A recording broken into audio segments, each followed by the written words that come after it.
Hello, everyone. I'm going to give some more people the opportunity to hop on. I know I'm coming on kind of late tonight, but I'm going to give some more people the opportunity to get on. How you doing, natural born queen? Give some more people the opportunity to get on. How is everyone doing?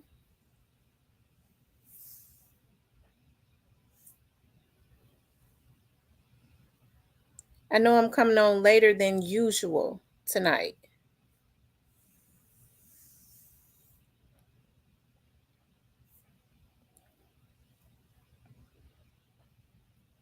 Like I said, I'm going to give some more people the opportunity to hop on. How are you all doing tonight? This is a live stream tonight. Hey, Miss Deborah. Tonight I'm going to have a guest to come on, and we're gonna be on for a minute. Like I said, this is a case out of Pine Bluff, Arkansas, and this is a case that I've paid close attention to for a lot of years.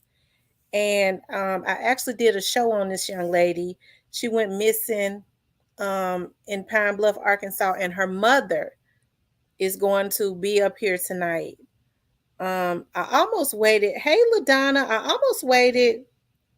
Yes, you called it. I almost waited until tomorrow to do this show, but I was like, I'm gonna go on and do it tonight. I decided to go on and do it tonight. I know it's kind of late. Everybody probably in bed. They wouldn't be expecting for me to come on this late. But I'm going to see if some more people are going to chime in because she's going to be coming up in a few minutes. I know some people were saying that they was having issues with their notifications. But I hear quite a few people say that they have people, their subscribers, sometimes notifications don't work. I see Miss Deborah. I see Miss LaDonna. I see Natural Born Queen. I see people are starting to come in. You guys, it's going to be a good show tonight. Like I said, I know it's late, but we're going to go on and do this show tonight. Hey, Joy Loves God. And Miss Hall is going to be coming up in like 1 minute. And this is, like I said, this is one of the things that I wanted to get back to doing also, like these missing persons, because that's what I started out doing, missing persons, cold cases, bringing awareness and things of that nature. I'm going to see if she's ready. Hold on, y'all. I'm going to see if she's ready to come up. Let me see.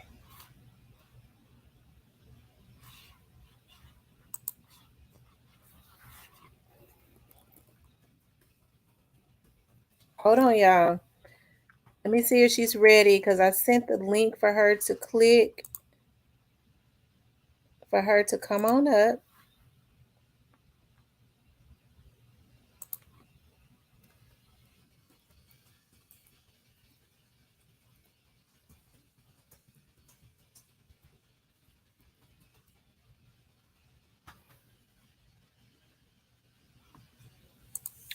So I'm sure she's going to be doing that in a few minutes. It ain't hardly nobody in here tonight. I guess because I came on so late.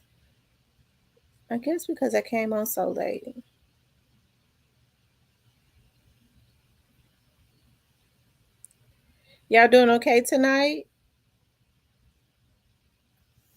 Yeah, y'all. This is a story that like I said, I had actually followed and actually did some work on this case also. And to have her mother coming up tonight, she's going to get the opportunity to tell y'all about everything, because we was just in Pine Bluff, Arkansas. We was just down there about a month ago, um, doing some stuff as it relates to this case. We went to talk to the police chief, who was very open and excited about, hey, Miss Lynn, about reigniting this case. It's going to be awesome. Her mother is getting ready to come up tonight, so I'm just waiting for her to click the link. I'm just waiting for her to click the link.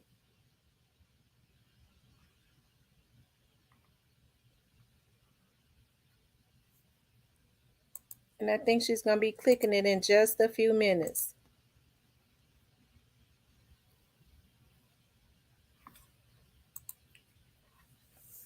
Hold on, you guys. Hold on.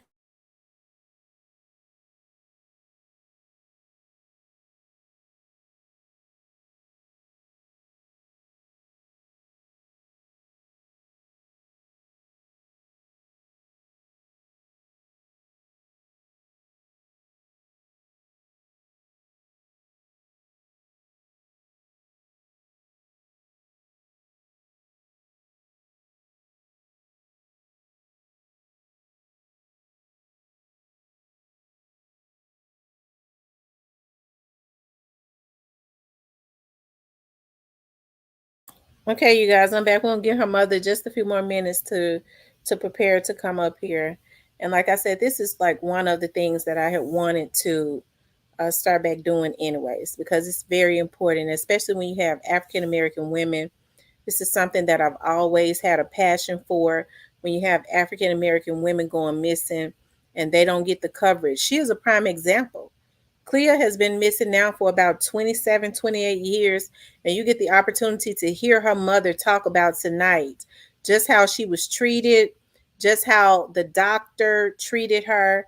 You know, you get to hear from her mom firsthand, from a mother, the agony of not knowing where your daughter is. You know, your daughter going missing, you drop her off at somebody's house you thought that you could trust, and then she goes missing, and this person is not cooperative at all, and it's been 28 years and nothing, you know. So hold on, let me see if she's ready. Okay, I think she is.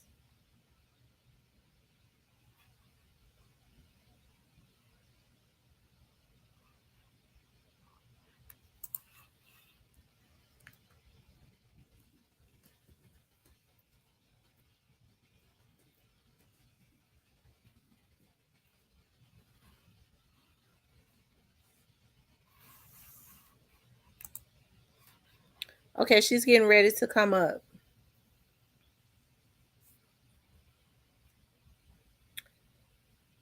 Miss Lynn Smith. Who else is on here? It's not a whole lot of people on here tonight, but that's because I came on so late. A lot of people are probably in bed, sleep.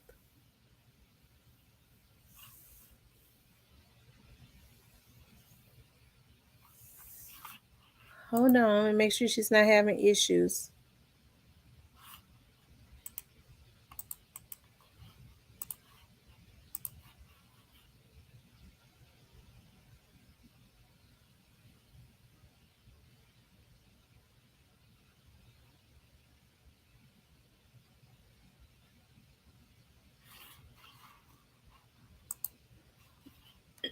Hey Shan, how are you doing tonight? I think she's having an issue with that link, figuring out how to do that, but she'll be up in a minute. Miss Lynn, and who is that? RDY. I see y'all in here. Like I said, people starting to slowly come in, but like I said, I came on late tonight, but I think this show is essential. I almost waited until like Sunday afternoon to do it, but I thought it would be good to go on and do it tonight. Hold on one second.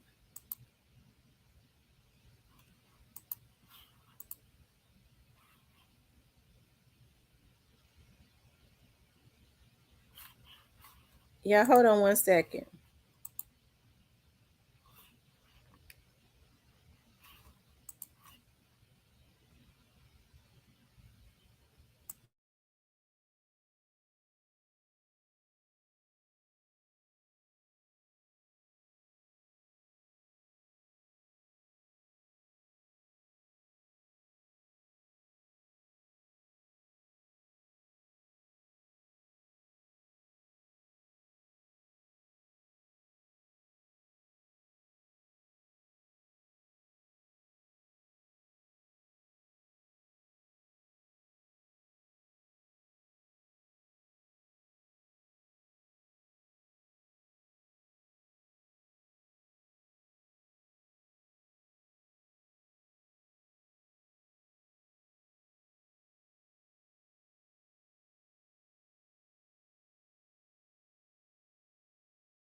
Okay, you guys. She having problems with that link. She's trying to get on. If she can't get on tonight, we'll talk about it tomorrow. We'll have more people on tomorrow anyways. We'll just change the subject and talk about something else tonight if she cannot um cuz she's having issues with her internet. It's she said it's I don't know, but she's trying to get on. So if she can't get on tonight, we'll just change the subject and talk about something else, and then we'll have her on tomorrow when their internet is restored right. Hey, Miss Yam, how are you doing? She said to give her 5 more minutes. So I'll just talk about, in the meantime, like, missing persons and cold cases and things of that nature. That's something that I've always talked about. And this young dog's case, because y'all know I do crime every day, because that's what I do. Um, this young dog's case is something that a lot of us are very passionate about. That's why you see me always vlogging about this young dog's case. And I'm going to continue to vlog about it and tell the truth about it, no matter what, um, until it is solved. Well, it's already solved, and until it's over. And that's what I'm gonna do.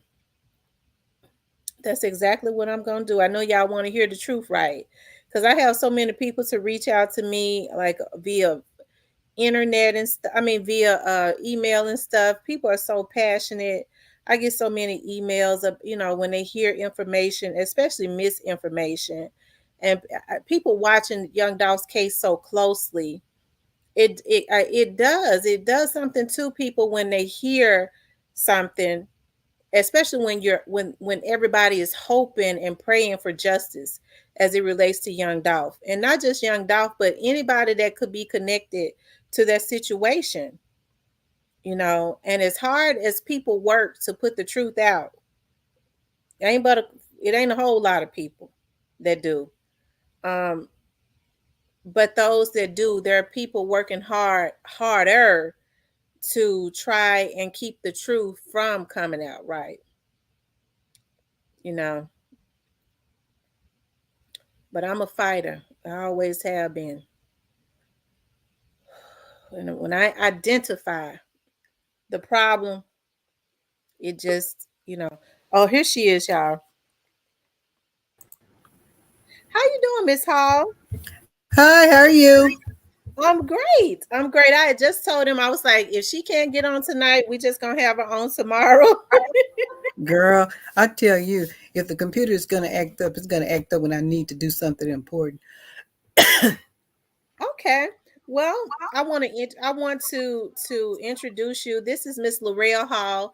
Laurel Hall is the mother of Clea Hall. Of course, you all know we did a show on Clea, probably about a week and a half back or 2 weeks back. We kind of talked about it, and I said that I would have the opportunity to get Clea's mom on to talk about her daughter's disappearance, and I mean, and here she is tonight. A lot of people was interested in that case, especially Oh, when wow. we started talking about it and was just appalled at the fact. How many years has she been missing, Miss Hall?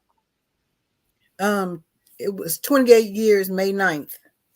28 years, May 9th, almost 30 years. So what I'm gonna do is I'm gonna Hmm. give you the opportunity to properly introduce yourself, and then talk about what happened or talk about Clea and why you're here and who Clea was. Okay. Like she said, my name is Laurel Hall, and my daughter, Cleashendra, was an 18-year-old 12th grader in 1994 who disappeared on May 9th at her after school job. The story of her disappearance is just as strange today as it was in 1994. That day, I dropped her off at her after school job, which is probably a mile from our house, if that far, and watched her walk into um, the home office where she worked. And that was the last time that I saw her. And so, for the past 28 years, we have been on a search and trying to find her because we don't have a clue as to what happened to her. She went to her job. Her boss said she left about 8:30, but no one has seen or heard from her in the last 28 years. Mm-hmm. Now, you talk about her job. Now, how did Clea end up getting that job? Clea had a high school friend that was working for her boss at the time. And she told Clea, to my understanding, that she and her sister, who were working for him, had found another job and she was trying to help him find a replacement.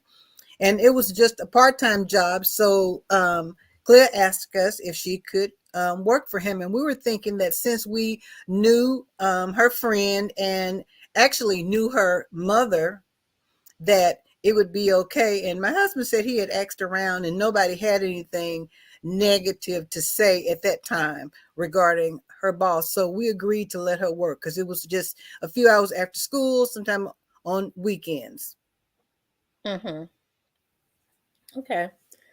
So, I mean, and they didn't express that anything, had been going on. They basically said that they was quitting, and he told them they had to find someone to replace them. I'm Doctor. not sure if he told them that they had to, but they told us that they had, or they told Clea that they had found another job, which we found out later that they had not. But they had found another job and they were trying to help him find a replacement because both of them were leaving. Okay, so basically, they kind of recruited her for him, basically for that job, Hmm. basically. So why do you think though, Miss Hall? Why do you think the girls lied about they had found another job? What do you think was going on with that? I'm not even sure because they haven't done a lot of talking since that happened. And they also, when they did their interview with the police, didn't have a lot to say, according to the police. But they don't tell you everything that they know. Mm-hmm. Mm-hmm. That's true. They don't. Well, how? Okay, so when Cleo went missing, tell us about the night that she went missing. Okay, like I said, I dropped her off at her after school job. I dropped her off probably a little after 5, and because my youngest son was playing baseball at the time. And so I dropped her off. Then we went to one of his practices, and then I came home. So we were all at home, just doing what we do. And I was on my bed reading a book, and so the boys were in the house doing stuff. And so about 8:15, Clea called and said, um, anybody called? And my son and I, my middle son and I, picked up the phone. I didn't say anything, but he talked to her and he said no. She said okay, bye, and hung up. And so I was reading and I fell asleep. Well, um, after a little after midnight, I want to say about 12:45, my husband had come home, and it was a habit of his to check everybody's room to make sure that everybody was where they were supposed to be. And so he came in and woke me up and said, "Is Clea still at work?" And I had fallen asleep, so I hopped up and I went to the room and looked, not even because I was half asleep, not even thinking that he's already checked. And so she wasn't in there. So he said, "Is she still at work?" And I'm like, "I don't know." So I came into the living room and I didn't even know the number for the office. So I had to get the phone book and look up the number. And when I dialed the number for the office, her boss answered the phone on the first ring. And I said, "Is Clea still there?" And he said, "No, she's not here." And I said, "Well, where is she?" And he's like, "She left at 8:30." I'm like, "Well, who did she leave with?" Because I was supposed to pick her up. So who did she leave with? He said, "I don't know who she left with." And then he's like, "Oh, wait a minute, let me check her time sheet." So he goes away from the phone. He comes back in about a minute and he says, "Oh yeah, she signed out at 8:30." And so um, I'm thinking, okay, she's a senior, she's 2 weeks from graduating. And so I'm thinking, okay, so maybe she's trying to um, stretch her independence. And so of course I stayed up all night waiting to see if she had come home, because like any parent, I'm thinking, girl, you are in trouble when you get here. And then Mm-hmm. so the next morning when my sons got up and she still wasn't here, my middle son was in band with her. He was in the 10th grade at the time. And so when he went to school and they have band first period, and he called me. He went to the office and he called me. He said she's not at school, but the seniors are at the elementary school playing. So maybe she went to the elementary school. And so at 12 o'clock, when the seniors came back to the school, he went back to the office and he called me. He said she's not at school. Well, by that time we're really frantic because we're thinking it's not like her to stay out all night because she's never done that. And she doesn't have a car. So where is she? And so at that time I called the police because this is not like her. So they told me I had to wait 24 hours from, I guess, the time that I dropped her off, because that's the only reference point that we had. So I had to wait till 5 o'clock on Tuesday in order to do a police report. And so when my son came home from school the afternoon, he said she didn't come to school all day. And, so then we started looking for her. Even that particular day, we started passing. My husband copied a picture and put it on a flyer and wrote our number on this flyer saying to call this number. And he started passing out flyers. So at 5 o'clock, we went to the police station, and the police sergeant or whoever it was that was there just half-heartedly took our report, because at that time we had not had a missing persons case like Clea's ever. And so he took the report, and the next day, nothing. I'm checking. I'm like, I need y'all to put out a be on the lookout, a bolo. And he's like, man, we can't do that. She's probably just somewhere with her friends. I called everybody that I could think of. I called the sheriff's department because I wanted them, the prison, I wanted them to put the dogs out looking for her. And they told us they couldn't put the dogs out because the dogs were trained to track prisoners, and they probably would chew up somebody. I'm like, well, the handlers usually keep the dogs from chewing up the prisoners, don't they? But that this is the kind of stories that we were getting. So they didn't want to. They had just started with putting out. So they had just passed Jennifer's Law. And so we really didn't have to wait 24 hours, but they made us wait the 24 hours. So on Wednesday, when nothing had happened, then I contacted the television station and did an interview, because this was just not like her. And then we started like trying to contact some of her friends to see if anybody knew where she was. Because the police were saying that if one of her friends knew, they would have told somebody by now. And now we're at 28 years, and we can't tell you any more today than we could have told you May 10th, 1994. Mm-hmm. So after she went missing, you know when a young lady goes missing, and of course Dr. Amos's that was her boss.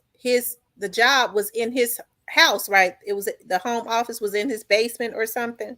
Actually, it was just a room near his garage. It was just an office near his garage. Mm-hmm. It was an office near his garage. Now, how helpful was he in helping you all, since he was the last person to see her? You know, what did he do? He wasn't really helpful. He didn't. We did an interview with a radio station, maybe 2 or 3 days after that, and the guy had called him, because when we got there, he was pulling up, and he said the guy had called him because he wanted him to be able to tell his side of the story. And so after he did that, that was probably the last thing that he did, because he wouldn't ever let us look in the office where she worked. He never went on any searches with us. He was paying people to take down flyers if he didn't take them down himself. We would put pink bows on the post in front of his house, and people would call me and said he's taking your bow down. So and he finally he went out of town like the next day because he said he had some business, but he would check later when he got back in town to see if we had heard anything from Clea. And then the rest of the week he went out of state. And so he was finally able to give his statement to the police on Saturday.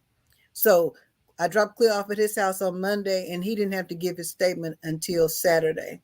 And They gave him more because than enough time to think of an alibi, right?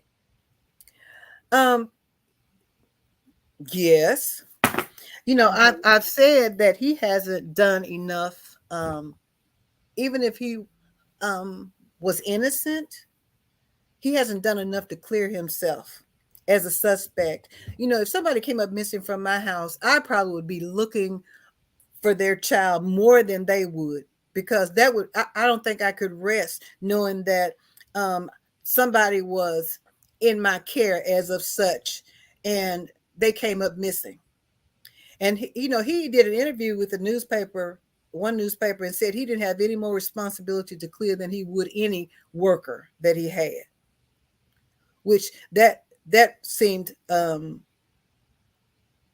was hurtful, because Clea had worked for him almost a year. And I know he had a 4-year-old son at the time that was fond of her, because he even said that the little boy came into the office that night to play with her, and he told his wife to come and get the little boy because she had to leave at 8:30, which all the things that he told me that she did between 8:15 and 8:30, she couldn't have possibly got done and left out at 8:30. What did he say she did between 8:15 and 8:30? Okay, he said that he saw her on the telephone. So when she got off the phone, she told him that she was going to have to leave. So he said, "Well, before you leave, I need you to take this letter. I'm going to dictate a letter that he had her hand write while he dictate." And so he said that she made a copy after she finished writing the letter. She made a copy, filed the copy, mailed the letter, and still walked out the door at 8:30. Cleaned up the desk is what he said. Straightened up the desk and still walked out the door at 8:30. So she did all of that in 15 minutes and played with the son. Wow. So didn't it seem weird that when you called at you said about 12:30 midnight, About 12:45. at about 12:45 midnight, that he answered the phone on the first ring? Did he sound like he had been asleep? He didn't sound like he had been sleeping. You know, his subsequent stories after that was that he had been watching the news. Now, he didn't know when she left, didn't know who she left with, but his subsequent stories were one, that his wife had given her a peach soda, and she walked out the door with the peach soda in her hand. And then the other one was that she looked out the window 2 or 3 times, like she always does, because that was our procedure, so that I didn't have to honk the horn when I picked her up. Is that she would look out the window when she see me pull up. She would come out of the garage and hit the button and run out before the door closed back. And so Mm-hmm. he said she looked out the window 2 or 3 times, like she always does, and he heard the garage door go down. So one story, he didn't know who she left with, and not sure exactly what time she left, but she signed out at 8:30. And then the other ones that he heard the garage go down, he saw her looking out the window 2 or 3 times like she always does, and then the garage go down. Now, when Clea went missing, did the police try to go search his home? Initially, they didn't, because, like I said, the next day he went out of town. Even though he was still in Arkansas, he went to another small neighboring town. He said to check on some daycare business.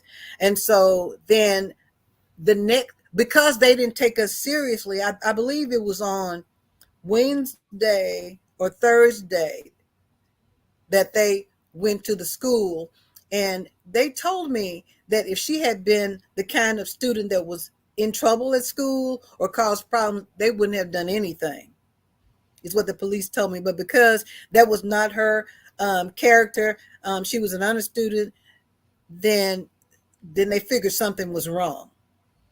And Mm-hmm. so by the time they figured that out, he had gone out of state.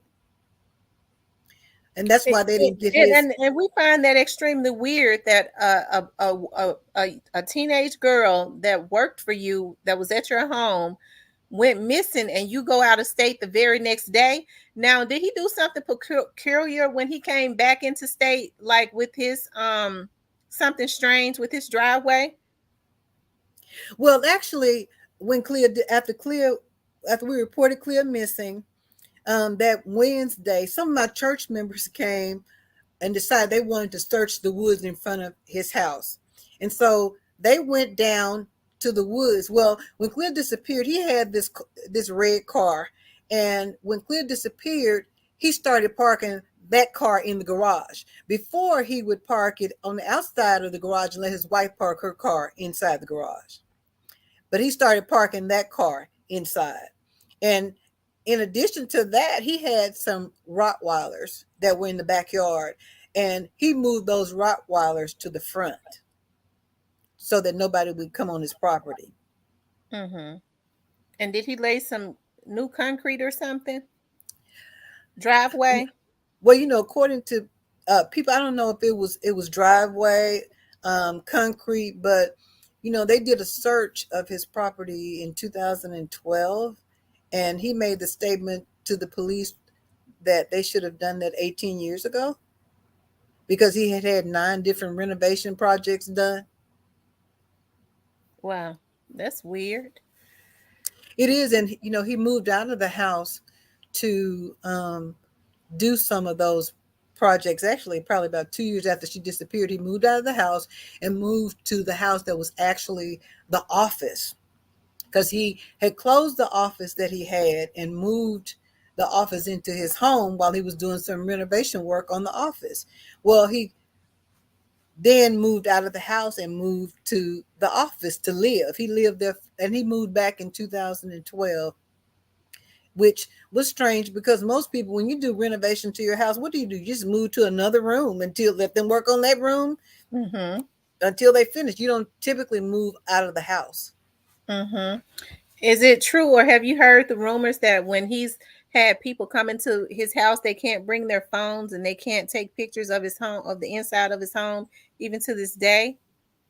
I've had people to tell me, because one guy, he wanted him to do some work. It was after the search in 2012, and he had called him over to do some uh, some work. And so the guy said, I need to take some pictures of, because he wanted him to match up some kind of wood design. And so the guy said, I need to take some pictures so I can show the guys what it is that you're wanting us to do.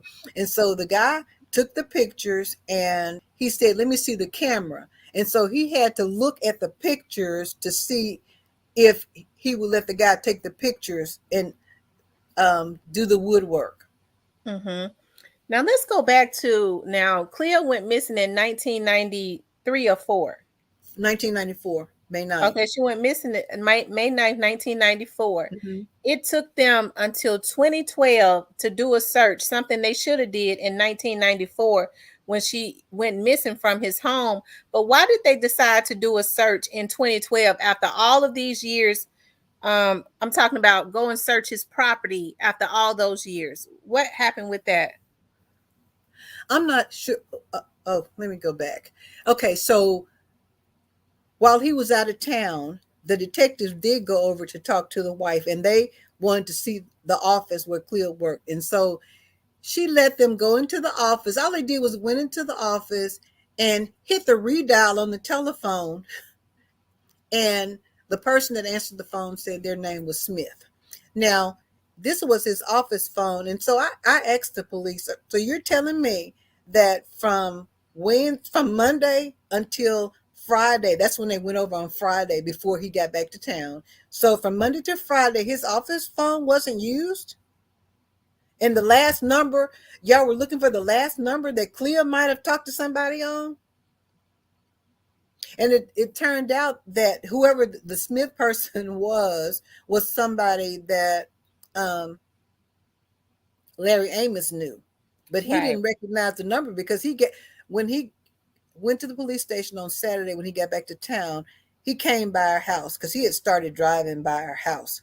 and because he doesn't have to, but he had started driving by our house, and I was outside talking to one of my friends, and he stopped and he said that the police had given him this number on this piece of paper, and he don't know what this number is.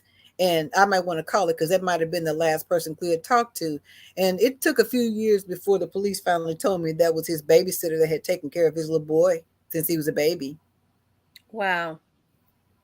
but he didn't recognize the number. Okay. So when they finally did the search, Oh what yeah. how did that come about? Um, there were some detectives that, of course, they had been looking into her case over the years. And so every time somebody moved up into the rank of detective, then they started looking into her case. And so um, in 2012, they said they were told that um, his son and another guy, or his son, had gone over to get some money, asking for some money. And so he said, if you will do some work for me or something, then I'll give you some money. And so supposedly one of the guys, the guy that was with his son, said that he wanted them to fill up some hole that was with some concrete or some of that instant stuff, maybe. I don't quite remember. And so he said that he um, said when they went to the hole, according to this, there was a smell that he had never smelled before, and it was really terrible. And so, um, this guy, I guess, had told somebody else, and then it got back somehow to the police, and the detectives ended up getting a search warrant. Mhm. And so that happened in 2012. And how many years has she been missing? That was 12. That was like 18. So it had been 18 years. They decided to go search something and expect to find something after 18 years. Um, I guess so, because um, they did a search and had that what the GFR, GSR, whatever that machine that would tell if the ground had been disturbed, which they said that they didn't find anything. And um, they had been there like the whole day looking with the cadaver dogs and everything looking. I'm not sure what, because I said, why didn't y'all search earlier? Why didn't y'all search? Because Clea had gone to prom that weekend and to Arcanet Ball, like on Friday, and the prom on Saturday, or vice versa. And her hair was like in waves. That was the style at the time. But then she had an extension on the back of her hair, and Mhm. so and then we had put on some those press on nails, and so I said to the police that, y'all, what were y'all looking for when y'all went to the office? Because his wife has short hair, so if there was some long strands of hair laying around, that wouldn't be his wife's hair. And even the girls that used to work for him, their hair was cut short. And so um, that wouldn't have been his. And what if y'all saw like some of these fake nails? Y'all wouldn't know to look, because they didn't even ask me like, well, they asked me what she was wearing the day that she disappeared, but not in the days before. So I'm not sure what they were exactly looking for when they went to the house. And so in 2012, when they started looking, um, or got the search warrant that morning, somebody called me, excuse me, at my job, and said they're about to do a search. And so I went, of course, running to where they were doing the search. And so first we were close, and then they made us move back like a block away while they were doing the search, because somehow the word got around and so many people had come out there. And so that was when they did that search. That was when um, supposedly they had come up with the 5 bags of evidence that they took out of the house. and it ended up in the back of a detective's car because the crime scene lady said she was afraid to take evidence out with all those people outside, which still kind of boggles me because they're accustomed to crime scenes and crowds, and so she didn't take the evidence with her. The detective put it in the trunk of his car. And I think, if I can remember correctly, he got a call from his wife and he went home. He parked his car in the garage, took off his service revolver, put it in the trunk of the car, and his car stayed in the garage all weekend. And so on Monday, he just took the bags out and took them to the evidence locker. They weren't logged or anything, and nobody had any concern about it. And it was like 40 days that I went to the city council meeting to talk to the mayor because she was over the police at the time to see if she could do something to help our investigation. And so while I was there, um, the police chief, I asked, have y'all heard anything from her case yet? And they said, no, we haven't heard anything. And the police, was kind of, police chief was kind of flippant. She said, well, we have a standing appointment to call them every Wednesday for an update. And so one of the reporters that was at the city council meeting had been covering our case a lot. Dustin Barnes, I'll never forget him. And Dustin called the crime lab to find out if they had any information, and they said they don't even have any evidence. So Wow. when they when they called back to the police department, so the crime lab called the police department to find out, what are we supposed to have some evidence on a Clea Hall case. That's when they realized that the evidence never left the police department. So they mishandled the evidence. The evidence was mishandled, and I don't even, in my heart of hearts, I don't even really believe that they found anything. But I think because we had been there all day, I mean, we were there like from 9 o'clock in the morning till 6 o'clock in the evening. Um, they had to come out with something, Mm-hmm. and so they came out with some bags of something. I still couldn't even tell you to this date what that was. Wow. But I just felt like it couldn't have been anything important because wouldn't they have, like, I don't know what time the crime lab closes, but doesn't it seem like something they would have taken up immediately? Absolutely. Or, Instead, it was left in the trunk of a car, right? These so-called over the evidence. weekend, over the weekend till Monday. Yeah. So Wow. it's I I don't it's just, it's been something we've had about, let me see, 14 police chiefs since she's disappeared. Mm-hmm. And I don't think we've had anybody that wasn't either that had come up through the ranks. I think maybe at one point we had somebody from the state police, and maybe we had somebody that came from, excuse me, the FBI. But everybody else has been um, the same people that, So I just didn't think that we had fresh eyes on our case. Mm-hmm. Wow. So But let me because ask.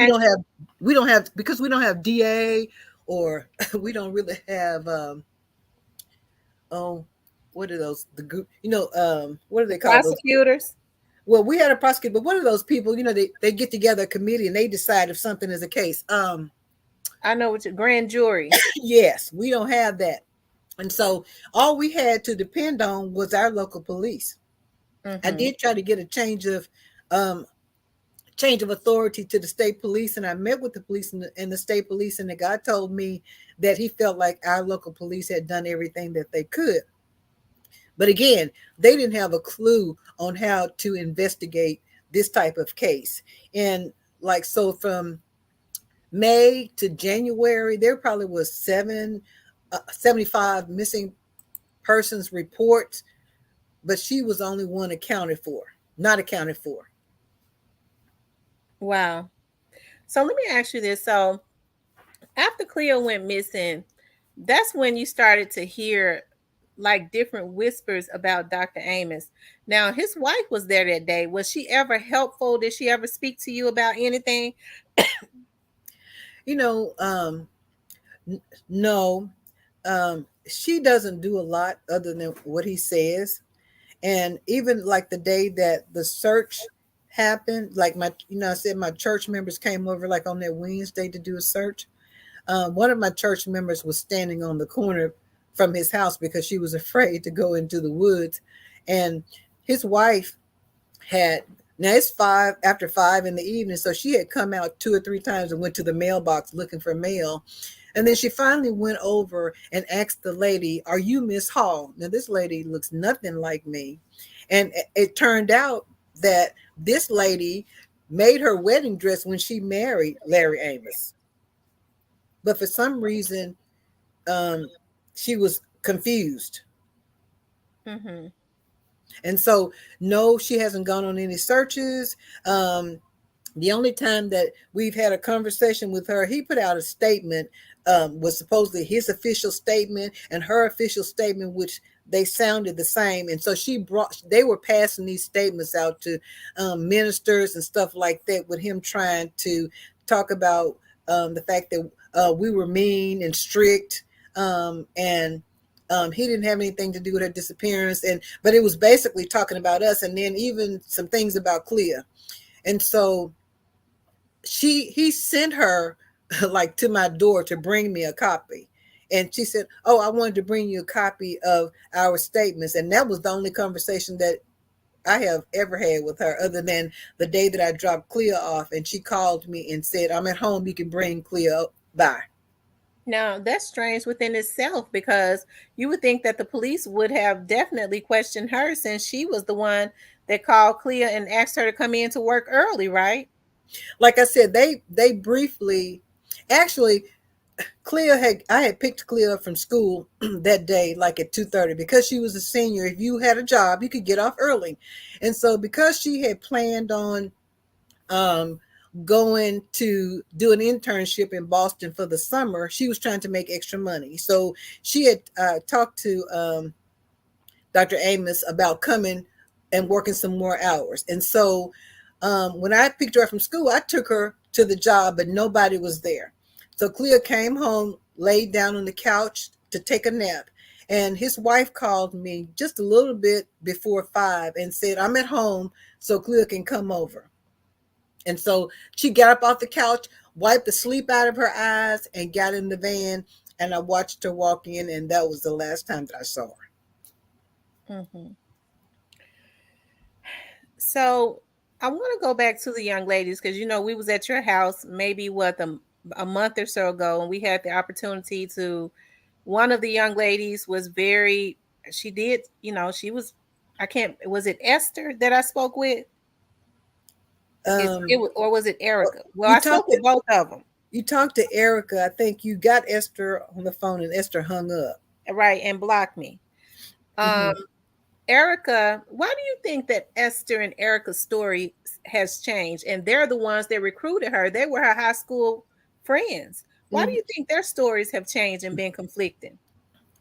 I'm not sure why the story changed, because we did or TV1 did a story on Clea, well, some years ago. I want to say 2001. It could have been 10, but um, they interviewed Erica, and Erica said that she was there working with Clea that night. But when Clea disappeared, Clea had been working for him almost a year, so of course she wouldn't have been working with Clea.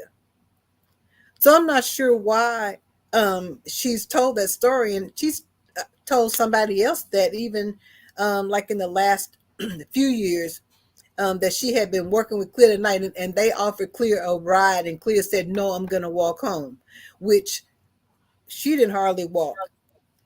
She may have one or two. I didn't know that. My son told me that maybe he walked her home a couple of times, but she wouldn't have walked home because Mm-hmm. she just did. They just didn't. So I'm not sure So why.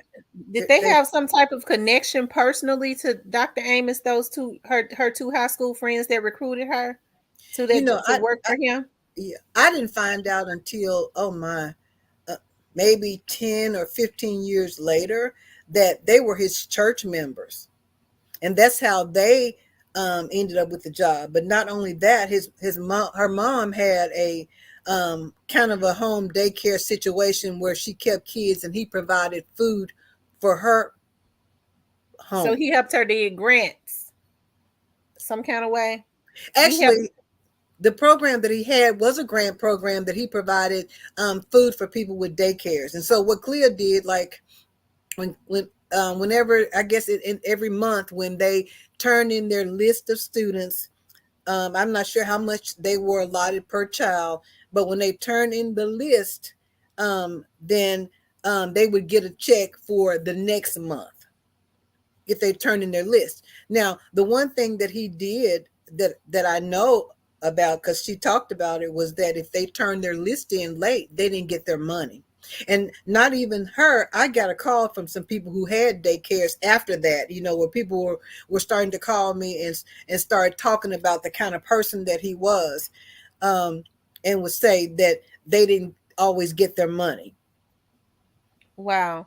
So let me ask you this, because after Cleo went missing, that's when you started to hear whispers about the type of person that he was, right? What are some of those things that you started to hear? Girl, we had heard that some type of similar situation had occurred in Helena, where he's from. Although I had done some investigating in Helena, I didn't find out any information, and talked to some people there that knew him as a child, and talked to some of his high school and college classmates. They weren't fond of him, and even some, like some of them was saying they're not even they couldn't even say that he wouldn't be the type to cause somebody's disappearance. Hmm. And I even had one that said that he would talk to the police, he would talk to us, but he didn't want his name used because he didn't want um Dr. Amos messing with his family. Right, retaliation. I Hmm. actually had the opportunity to speak with him too, and he's still frantic of him even to this day. Even though what Dr. Amos is what 60 something. 70 Wow. something. He's 70 something because I'm 60 something, so he's 70 something. So I think about what's the question I was getting ready to ask you about Dr. Amos. Now, with Dr. Amos, we're gonna go back to his wife. He had a wife prior to the one that he's married to, right? Yes, and when Clea disappeared, and of course he wouldn't let us speak to his current wife. So one of my um, friends lived near his first wife, and so she arranged a meeting with his first wife and me and my husband at a local restaurant. The small like restaurant. And so anyway, we were in there talking, and she was like, well, what do y'all want to know? I don't know what I can tell you about him. And it was like really vague. And so anyway, the lady at the counter came around to the booth we were sitting in, and she said, there's a man across the street taking pictures. So we all hopped up and went to the window and started looking. And so when we went to the window and started looking out, the guy zooms across the street. He was in a truck. And so he zooms across the street. She and I run back around to the booth. My husband goes to the car, because he carry and conceal, right? So um and the guy came in, he went to the counter and he placed an order. And so the lady gave him his food. And so we were sitting at an end booth. So at that time, the end booth was near this container for tea. And so he came and got him some tea. He got back in his truck and went back across the street. And so I'm sitting there like, oh my God, who is this? Who is, you know? And then finally she said, oh, he's with me. And then I'm like, with you? She said, yeah, because I didn't know who y'all, if y'all were who y'all said y'all were, because the my ex-husband had threatened to do something to me because I had been trying to sue him for the last 10 years for child support. And so Mm-hmm. the guy was taking pictures and watching. So if anything happened to me, he would, you know, he would be a witness. And so I said, well, you know, haven't you seen our pictures in the paper? You know, been reading the story? And she's like, yeah, but I still wasn't sure. So then she started talking about the kind of person he was, and how she got away from him by scalding him with some hot water and bleach Mm-hmm. because And he how was many abusive. years has she been? How many years has she been married to him? Um, you know, I'm not sure how many years she had been married to him, but I think the second wife, they had been married at least, I want to say they had been married at least 10 years Mm-hmm. when Clea was working for them. Because Okay. they only have the one child together, but he and his first wife, I think, had five or four. Right, because even to this day, his first wife, I was able to, of course, make contact with her a few years back, a couple years back, and she went almost when she started hyperventilating. She's still afraid of him to this very day. Did she express to you some of the things that he had done to her? She told me that he was um, abusive in that, like for example, even like the day that she scalded him, she said she had um, fixed his dinner and he liked for her to keep it hot, even though she wouldn't know when he was going to come in. And so she had, I guess, kept his plate in the oven, keep him warm. And so when he took the plate out the oven, I don't know if it wasn't hot enough or whatever, but he threw it in the floor. And so um, I guess he must have hit her because when he went to sleep, she boiled the water and scalded him and left. And he had over the years um, been abusive, and she would leave him, and he would go like, and usually go to her parents' house, and he would come and I guess sweet talk them, and then they would talk her into going back home, and so she would go back home, and you know, however long this went on, but this last time he didn't go back and get her, but she's still Mm-hmm. afraid. Mm-hmm. Did she express to you that she felt maybe he had did something to Clea? When she finally started talking after the guy went back across the street, she said that she wouldn't say that he wouldn't be capable of doing something to her. Mm-hmm. Mm-hmm. So it's been 28 years. Do you think that the police department, as because a month ago I had the opportunity, has the has the police department reached out to you this year? They have, I guess, about a month ago, or maybe 2 months ago. I'd have to check my notes, but they have a new police chief, and so he, back when Clea disappeared, he was working for the state police.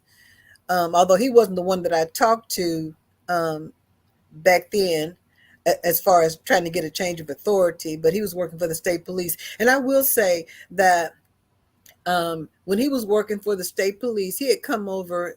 It was like 2 weeks after Clea disappeared.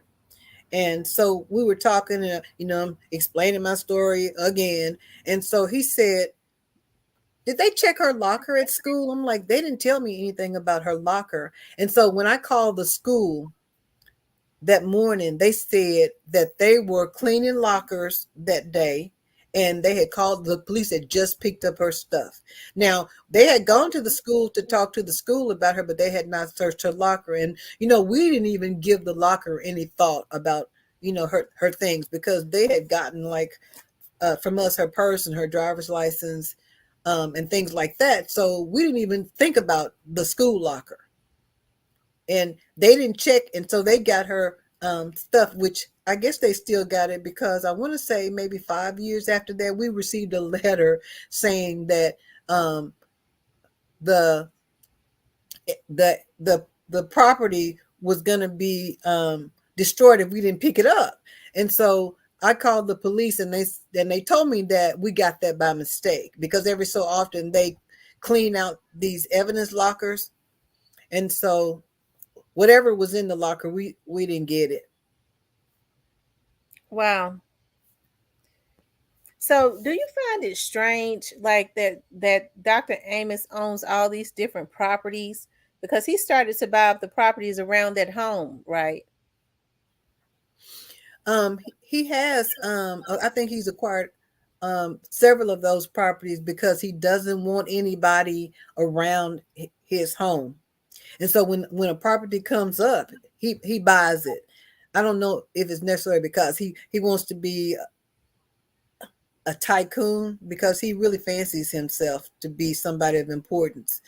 And so I know one of the neighbors said he had offered or asked him to buy his home, and he told him no, he wasn't selling it, and he still lives there. But the other houses, um, to his, I want to say, if you're facing his house to his left, he owns like those, the property beside it, right beside that, and the one next to it.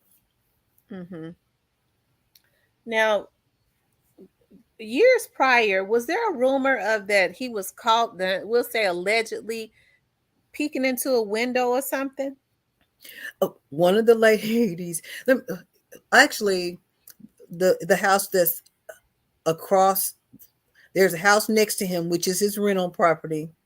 And then across the street from there, there's a house. And the lady called me after Clea disappeared, and they had moved because she said that they had caught him peeping in their window a couple of times, and they were afraid. And there was another lady down around the corner that said that, I don't know exactly what happened, that she had some kind of um, I don't know, she had some words with him or some discussion about something, but she was afraid to say anything because she said, I have a daughter and I don't want anything to happen to my daughter.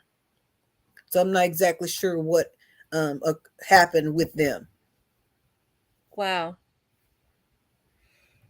Wow. Now, it's been 28 years.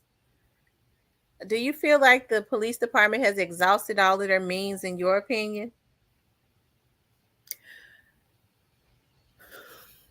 You know, they,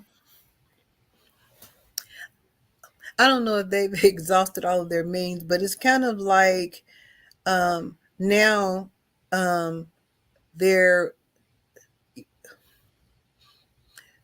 I want to say, working in reverse. I know that the new chief has told me that um, her case is going to be presented at some kind of conference in August, um, where they talk about missing persons cases. But you know, if they didn't do everything that they could do at the beginning, what can they do at the end? As far as like, because if he's laughing and saying y'all should have searched 18 years ago, ha ha, or he went out of town, he went out of state, and you know, um, probable cause to get a search warrant is hearsay. Telling them, or not even hearsay can be a probable cause. And then the fact that they knew that he went out of state. And let me tell you, he told us that he was going out of state because he was trying to open a tanning salon in his old near his old office. And so he had bought some furniture, and supposedly the place that he was getting the furniture from was going out of business, and he had to go personally and pick up the furniture or pay for the furniture, which made no sense to me because people were using credit card, Western Union, uh, everything to transport money. And even today, that tanning salon is not open, nor has any furniture been delivered. Wow. Wow. So So going back to that day that Clea, you dropped Clea off at that house, and he said that she left at 8:30. Do you think your daughter ever left that house? I don't know. I don't know what happened because none of the neighbors saw her walking. And, over the last 28 years, I can't tell you how many times on May 9th, May 10th, 11th, 12th, June that I've gone, down that road to see how dark it was, that nobody could see her in a white, striped and polka dotted, short set and white tennis shoes. It wasn't dark. So if she was walking somewhere, people would have saw her. Now I have had some people that, I think like him, that have said, "Oh, I thought I saw somebody looking like her walking in a neighborhood a couple of days after that." Walking where? And if you saw somebody looking like her walking where, and you know that we were looking for her, why didn't you call somebody? Hmm. But these were his friends, right? There were people that knew him, and there's a few people that like him. Mhm. Wow. Why do you think that he has been so evasive as it relates to you and you? Because you would think he would want to work with you and your husband. Because when I spoke with him, he was extremely hostile. Why do you think he's so hostile and evasive? You know, I don't know. That see, it makes no sense because if you're completely innocent, like I said, you would do everything, or I would do everything that I could to clear myself. Not just clear myself, but I would do everything that I could to try to help you find your child. And I'm not sure why. Even we had a psychic lady that came, and she came here on a Sunday afternoon after church. And so we were talking to her, and so she said, "Well, I want to go see the office where she worked." So I waited until about church time. But let me tell you, we were happened to be standing in the door because she was trying to get some kind of R or whatever. So she was at the door, and so he passed by because this was during the time that he was passing our home. And so when I thought he had sufficiently got made it home and got inside, I called him and I said, "Can we come over and see the office where Clea worked?" And he said, "You and who else?" I said, "Well, me, her dad, her brothers, her aunts, because her aunt, we had a couple of my husband's sisters over here." And so he said, "Well, I got a meeting I have to go to. And anyway, I don't feel like fooling with any psychics today." Well, I didn't know that the psychic lady had ESP1 on her license plate because she had pulled into the yard and I couldn't see her license plate, but he did when he passed by. And so he said, "I got a meeting and I don't want to fool with any psychics." So we got into my sister-in-law's van and we rode down in front of his house, and then we slowly passed his house, and then we went turned the corner and we got out on this field. It's a lot. And so shortly after that, the police pulls up and goes down the road to this baseball field that's down the street and parked the car. Didn't say anything, but I figured he had called the police. And Wow. so if he had gone to a meeting that day, I don't know. I don't think he did, but he would always say that he's at a meeting whenever, Hmm. like, even we asked to go over to see the office one night on I'm going to say Wednesday. And so it was our habit on Wednesdays, we went to choir rehearsal and Bible study on Wednesday night at 7 o'clock. He knew that because Clea couldn't work at that time. And so I had called him like earlier in the day, and I'm like, we want to see the office where she worked, because I'm thinking I know what her hair looked like. I know she had on these press on nails, so I want to look around the office. And so he's like, "Well, as per usual, he's got a meeting, but I'll call you when I get back home." And so while we were at church, about 7:15, he calls and leaves a message and says, "Oh, I'm at home now if you want to come over," when he knew that we weren't home. Wow.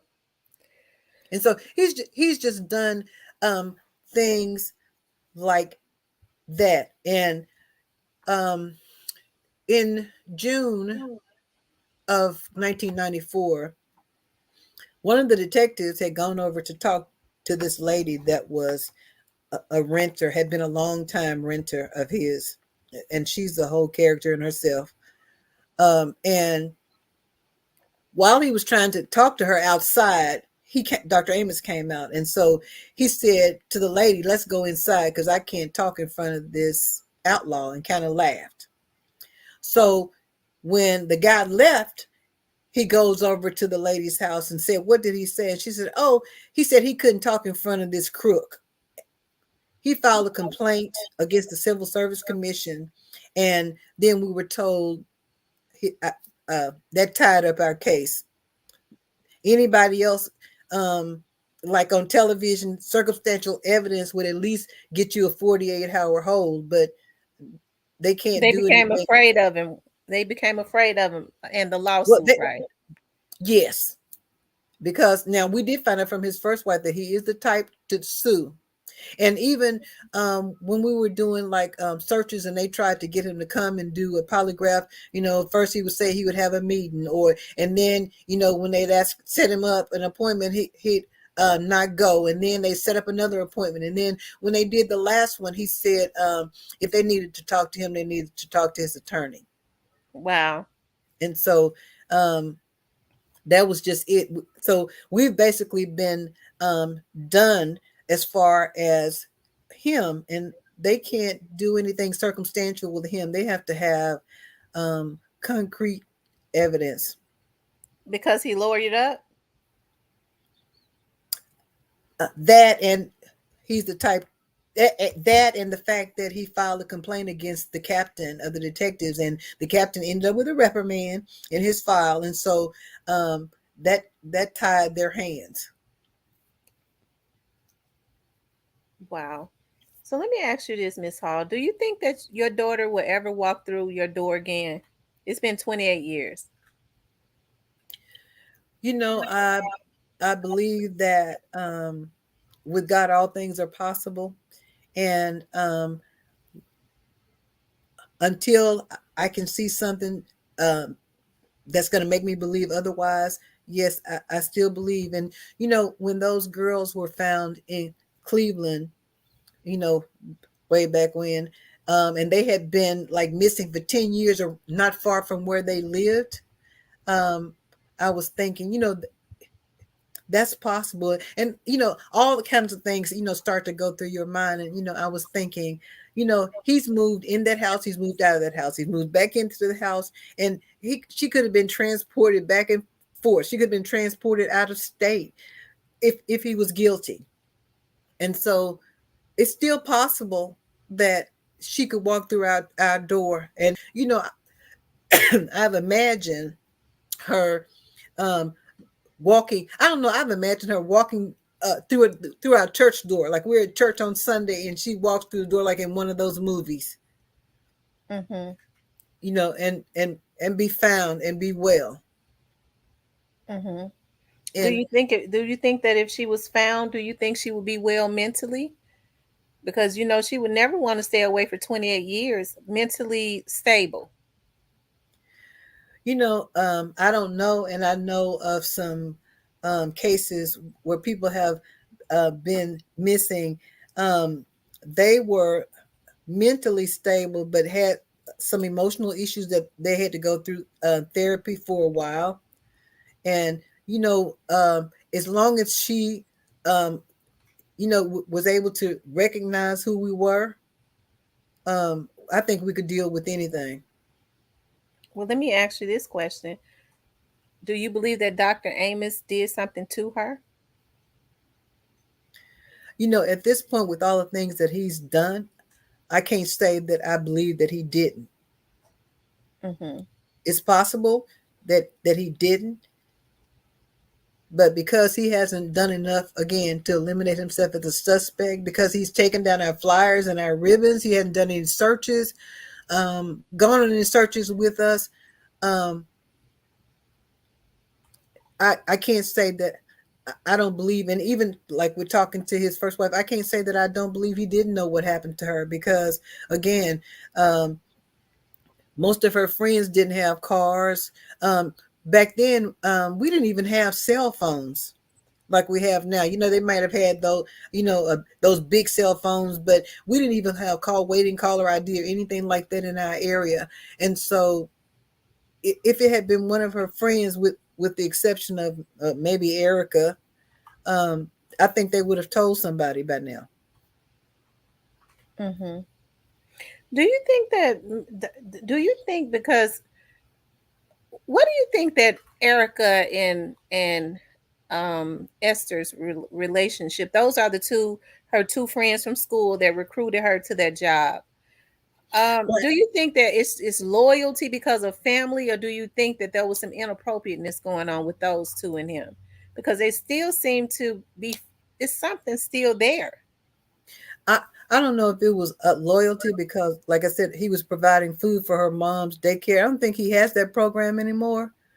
Um, and then again, because they were his church members, so I'm not even sure um, of what has happened. And Erica has been sick over the last 28 years. I mean, really ill. And so I don't know if if it's the influence that their mom has over them, as to why you know they're not saying anything, or I'm not sure why. Because they're flat out lying. They're telling lies. You But know, then Erica did say to me that she did not, the wife had nothing, she didn't come in there and deal with them at all. They didn't have, they didn't have any peach pops or anything like that. well, uh, see, and I don't know. Like I said, I've never talked to the wife, but this is his story. Because Mhm. actually, he said that the wife came in and offered her some popcorn and the peach soda, and she took the soda. Hmm. But she didn't drink it. She took it with her, according to him. Like I said in one of his statements, and if you can like go back to, although I think I have like the newspaper articles where he's done some interviews, and you can see the discrepancy even in his story. And I don't know if it was because he was trying to make himself look innocent, that he was confused about the story he was telling, or he maybe he does know something about what happened. Hmm. Definitely. Now, I just found it weird that, Erica said when I spoke with her that, she went into protective mode of his wife immediately. She said, "Oh no, she never came in there and had anything to do with us. She left it to him." So, I mean, that sounds weird that she would come in there and offer her a peach pop and some popcorn. Yeah, but like I said, his son, I think, because his son was special needs, and so he liked Clea. And after Clea disappeared, I think one day, and it just may be my imagination, but one day, um, the mom was driving down Fawcett Road going toward 79, and so I turned off of our street and got behind the car, and the little boy was jumping up and down in the back seat like he was pointing at the vehicle, like he recognized the car. Because little kids, when they see somebody they recognize in the store somewhere, they're just like, "Hi, Miss So and so." Hmm. So he was behaving, and she was trying to, I could see her like trying to wave him down with her hand while she was still trying to drive. Oh wow. So um maybe they didn't, or he didn't play with them like maybe he played with Clea, because Clea wanted to be a pediatrician, and she was always playing with somebody's child. She worked in a nursery at the church, so kept nieces and nephews, so she was always playing with somebody's child. And she was going to TSU. She had gotten accepted into the program. Actually, she had got an acceptance letter to there, and Alabama. Wow. Yeah, Alabama Wow. State. Yeah. So, So with the history of, and I'm not trying to get you to say anything, but with the history of Dr. Amos, we heard about that allegedly he had done something prior in Helena, because I even called there. They so unorganized. They couldn't find anything that old, they didn't want to look for it actually. And when they said that there was rumors that he had done something like that before, they meant that there was a young lady that had gone missing, right, when he was younger. I believe that's the story that we had heard.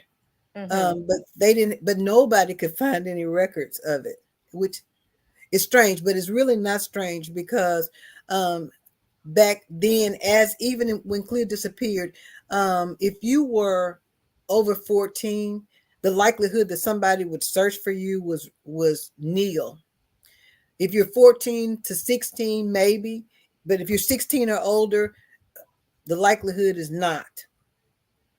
And so she, because she had turned 18, and all the stories that we kept getting was, oh, she's, because the guy with the dogs, he just said, oh, she's probably out with some friends. My son turned 18, he got some money out the bank and went to Florida with some of his friends for the weekend. I'm like, she doesn't have any money, she doesn't have any ID, she didn't take anything with her, she didn't take a purse, nothing. She just got up off the couch from her nap and got in the car, and I dropped off at work. Everything that she had was still here. Wow. And so, over the years, we have, they flagged her social security card, her driver's license, all of that stuff. And there's not been a replacement, no Mm-hmm. application for a replacement. So, so do you think that Dr. in do you feel that Dr. Amos is a predator? I don't know if he's a predator, because let me tell you, she she didn't say much about him other than the fact that he was cheap, because even when she disappeared, he owed her for like 40 hours that he wouldn't give us the money. And because we've even asked him, could we have the money so we can use it toward looking for her? And he's like, oh, I'm just gonna save that till she comes back. So he wouldn't give y'all her last check? No, no. And so, and because even the police asked, do you think she was fond of him? No, he's not handsome. And we would see him in the store, and she was like, hey, and keep, hey, Dr. Amos, keep walking. Not somebody to stand up, want to hold a conversation. You know how if you see somebody that you like, you want to stand and hold conversation with. She didn't stand and hold any conversation with him. Wow. So So, whether or not he's a predator, I don't know. I know he's cheap. I know that he's abusive from his um, current wife and his first wife. So and I allegedly don't. he's a peeping Tom because the Oh lady, yeah, yeah, allegedly he liked to peep into ladies' windows that have little girls. That's, yeah, according to the neighbors. right. So that's definitely abnormal for a human. Because So, almost everybody has moved from that neighborhood, except, and I don't know if his neighbor that had rented from him has is still living or not, because she was an older lady. I don't know if she's still there or not, but everybody except for maybe two people on that in that area have moved. mhm. So what would you like to see happen, Miss Hall? I'm going to let the chat ask you some questions in a few minutes, but I Okay. want to. What would you like to see happen? I wish I could say I'd like for them to start the case all over again from the beginning, but I know that's unrealistic because, like I said, he's done so many renovations, on that house. So if there was any evidence, I don't even know. I haven't even seen the car that he had then in years. I'm not even sure where that car went to, but he used to collect cars, and so some of those cars are gone, and some of them are in the yard that have deteriorated. And I don't know what the police could do to make this case right, because they did so many things wrong in the beginning. What can they do to make it right 28 years later? you know uh, Take it to a missing persons conference and let some other people look at the case. But would they know all the details of Clea's case? No. No, he's had 28 years to really. erase anything off the face of the earth, any type of evidence, if there's any, you know. But I mean, even the portion that the police might present at a conference, if you didn't search for 4 or 5 days, and you didn't really search, you went in the office and kind of glanced around, and then hit the redial on the phone, and then took down the name Smith and got the last number that was on a business phone. Or the last supposedly number on a business phone, and then you don't even talk to the uh, prime person of interest until 6 days later, after he's gone out of state, out of town, out of state, and then he comes back, and then you let him come down and give his statement.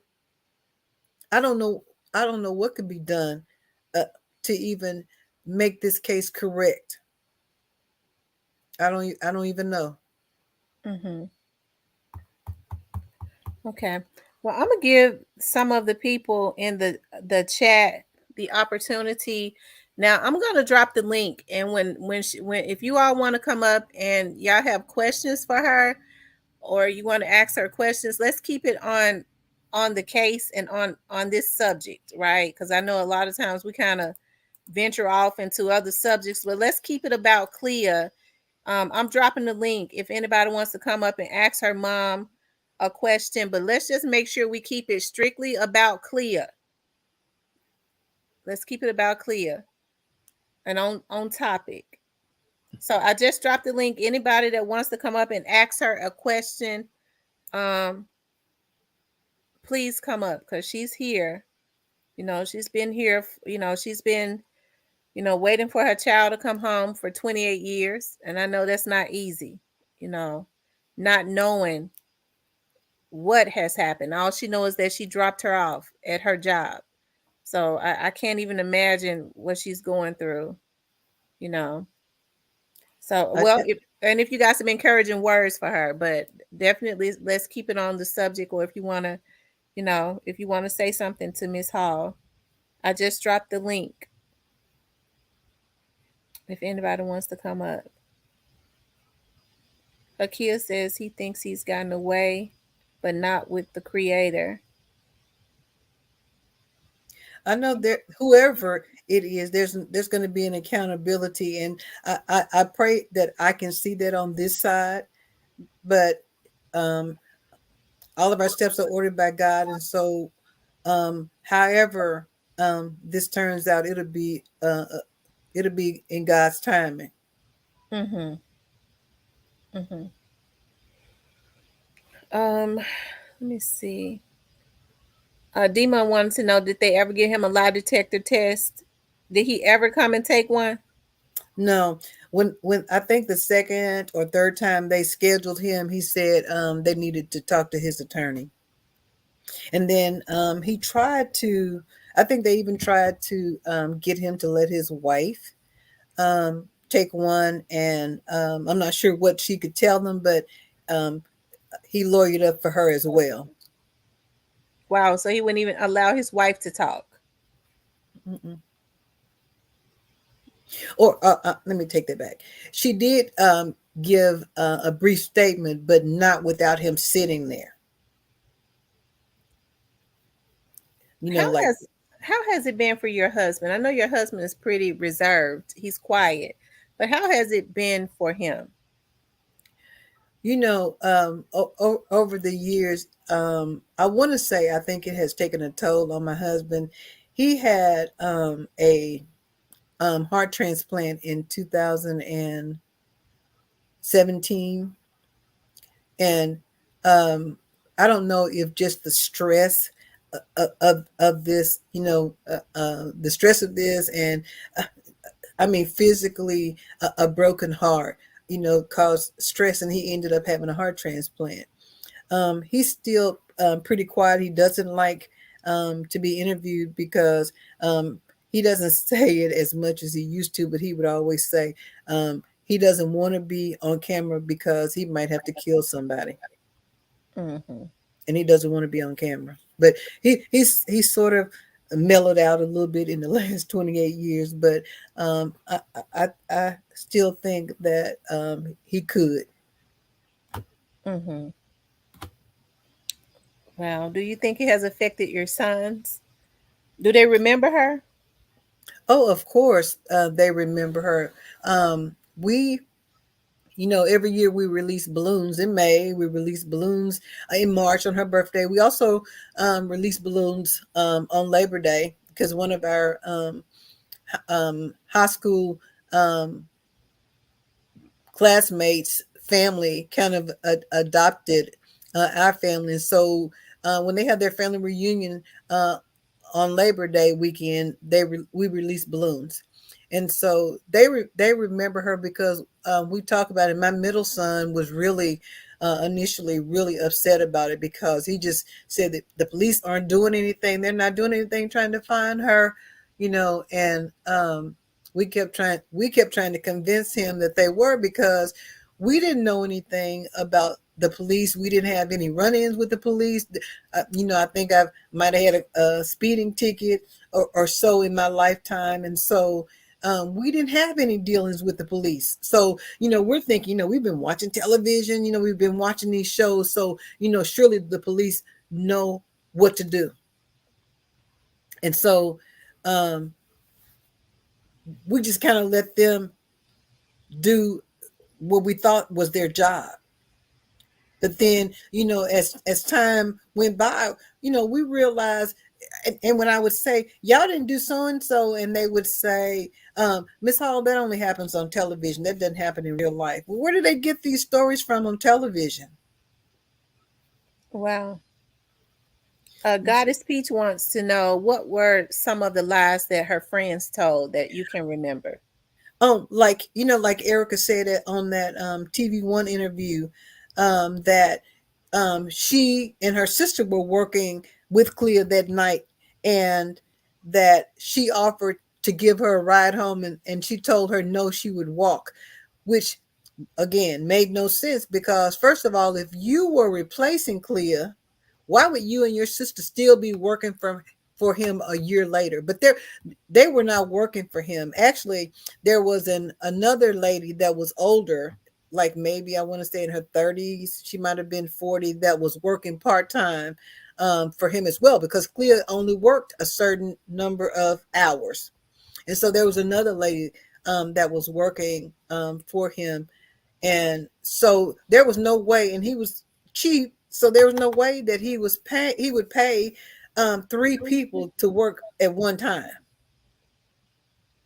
So that was one of the things that they said, and then the fact that they said that they had found another job when they had not.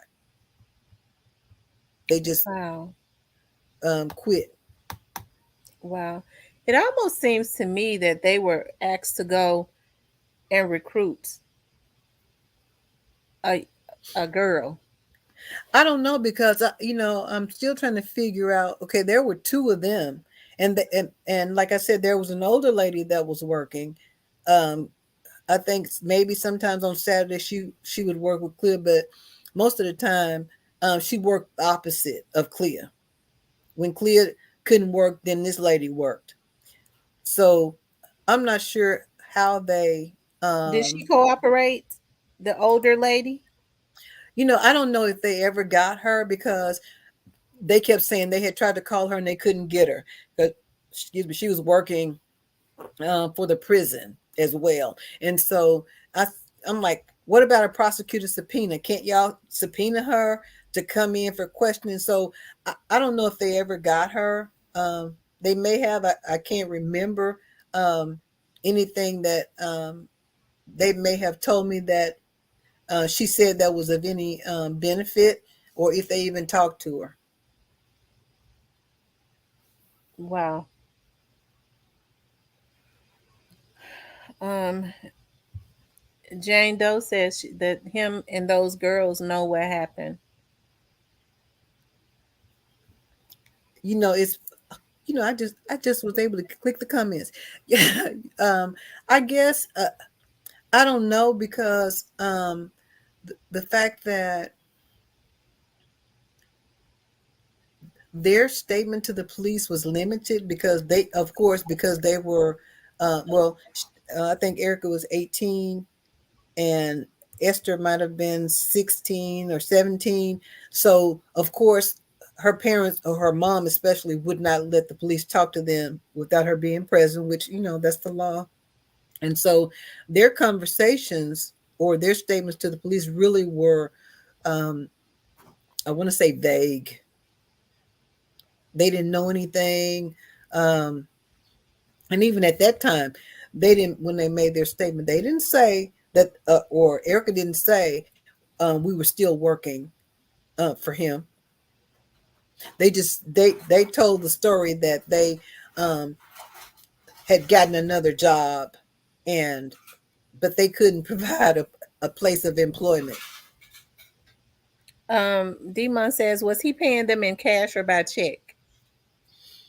Um, he paid them by I'm sorry, he paid them by check from the food program.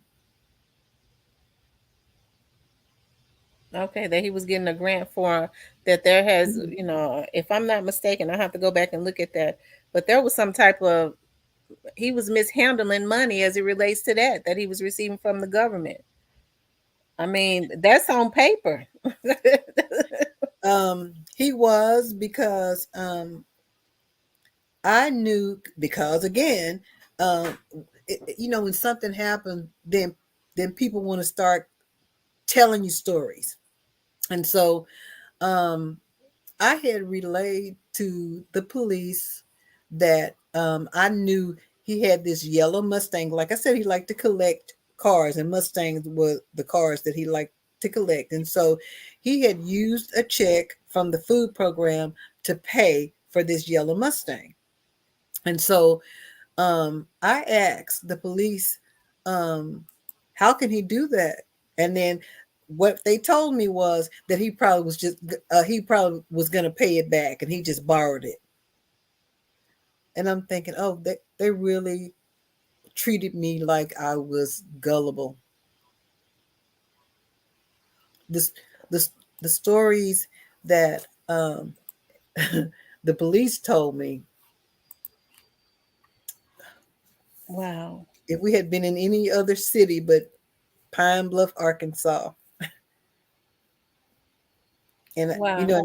I used to make reference to the police at the time, the detectives, like the Keystone Cops. It was like we were not current in our thinking and in our investigating. And they were not equipped, Mm-mm, or nor had they had another case like that. So there was no history of, they mm-mm. just weren't savvy as it relates to that. Um Let me see. Somebody uh, said, "Are the Jo- is the police? Is the police? Are the police able to call him? Call him? Oh man, no, they can't call him. Even with his attorney, he's not gonna come. And then they don't have probable cause enough to call him in for questioning. Like I said again, when he filed a complaint against the police captain, that basically tied their hands. So anybody else, you could do some circumstantial stuff. Because there was one of her friends that they did question, that he did take a polygraph, even though they said it was inconclusive. They did search his vehicle, but they couldn't do the same for this other person. And so, I've always said, well, if you put them two on a scale, the other one, he did the questioning 2 or 3 times. They went to his job. He's gotten fired from jobs because they've gone to question him at his job, and so because of the scale, the other one hasn't done anything. He's torn down flyers. He hadn't gone on any searches. They didn't question him. Till a week. So his behavior looks guilty. mhm. How long did those girls stay in Pine Bluff? They actually Erica still lives. Well, I think she has moved like to a nearby town in the last maybe 4 or 5 years, but she didn't leave Pine Bluff. But the younger sister moved to Little Rock. Wow. Um, I would have dedicated my life to that dude's every move and waited for my time.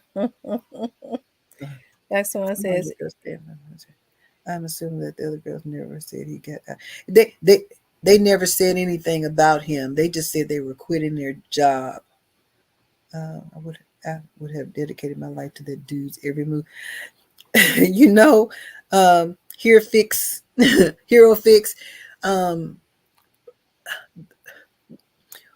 I we have uh, I don't want to say dedicated our life to his every move, but pretty much of his moves. And for the first year, um, we would get up in the middle of the night and just go and park down, by his house just to see if we could see any movement, or early in the morning. I mean, actually, if we go to we live in Pine Bluff, Arkansas, so if we go to Little Rock, we um unless we go the long way around to the interstate, we have to pass his house. And so um we do pay attention to his house, probably more, not I would say not more than we needed to, but as much as we could. why do you think he's adding on to that house so much? Because he's made it look like a monster. Well, Like that house was like all the rest of the house is a one-story house. And again, because he um uh, fancies himself of importance, he's made alterations, added a second level to that house.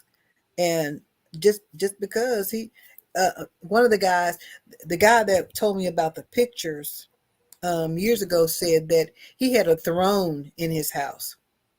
The young guy that took the last pictures that I'm aware of, said he had a throne in his house, and he said he likes to sit there and look through these glass doors. And what he was looking at was at this staircase that had like some little door. And he told him about how he had made them, like, normally when you have one of these little closet things under the staircase, they might take the tile, to the door, but he made them go all the way in with this marble tile that he has in his house. Because wow. the guy told me that he said it's like it looks like a mansion in there. Like I said, I've never been in there, but this is just this young guy. He was probably in his 20s, um, that was describing the house. And he said he was telling his mom about it, and his mom suggested that he call me, and that's how I ended up talking to him. Lynn says, they seem to have set your daughter up and they know very well what happened to your daughter. Do you think that he could possibly have her locked up in that house? Now, again, I said when those girls came up missing, I mean, when those girls were found in Cleveland in that house, and they had been in that house 10 years around the corner, and the neighbors didn't ever see them. And they were found, anything's possible. And like I said, he had moved out of that house, moved his office, moved back into that house, and so anything would be possible. And I want to say I can't remember the year, but there was a lady that came, and she told me that Clea had come to her in a dream, and she drew a picture of the back of his house. And so we had never seen the back of his house, because I don't know, we were just focusing on the front, and you had to go around. You had to turn the corner before you get to his house, and then drive on the back of it was a church parking lot at the time, to see the back of his house. And so she came here from out of town, and she had the picture. A friend drove her down, and we got in the car, the friend's car, and I showed them how to get to the back of the house. And when we held up the picture, it looked exactly like the back of the picture.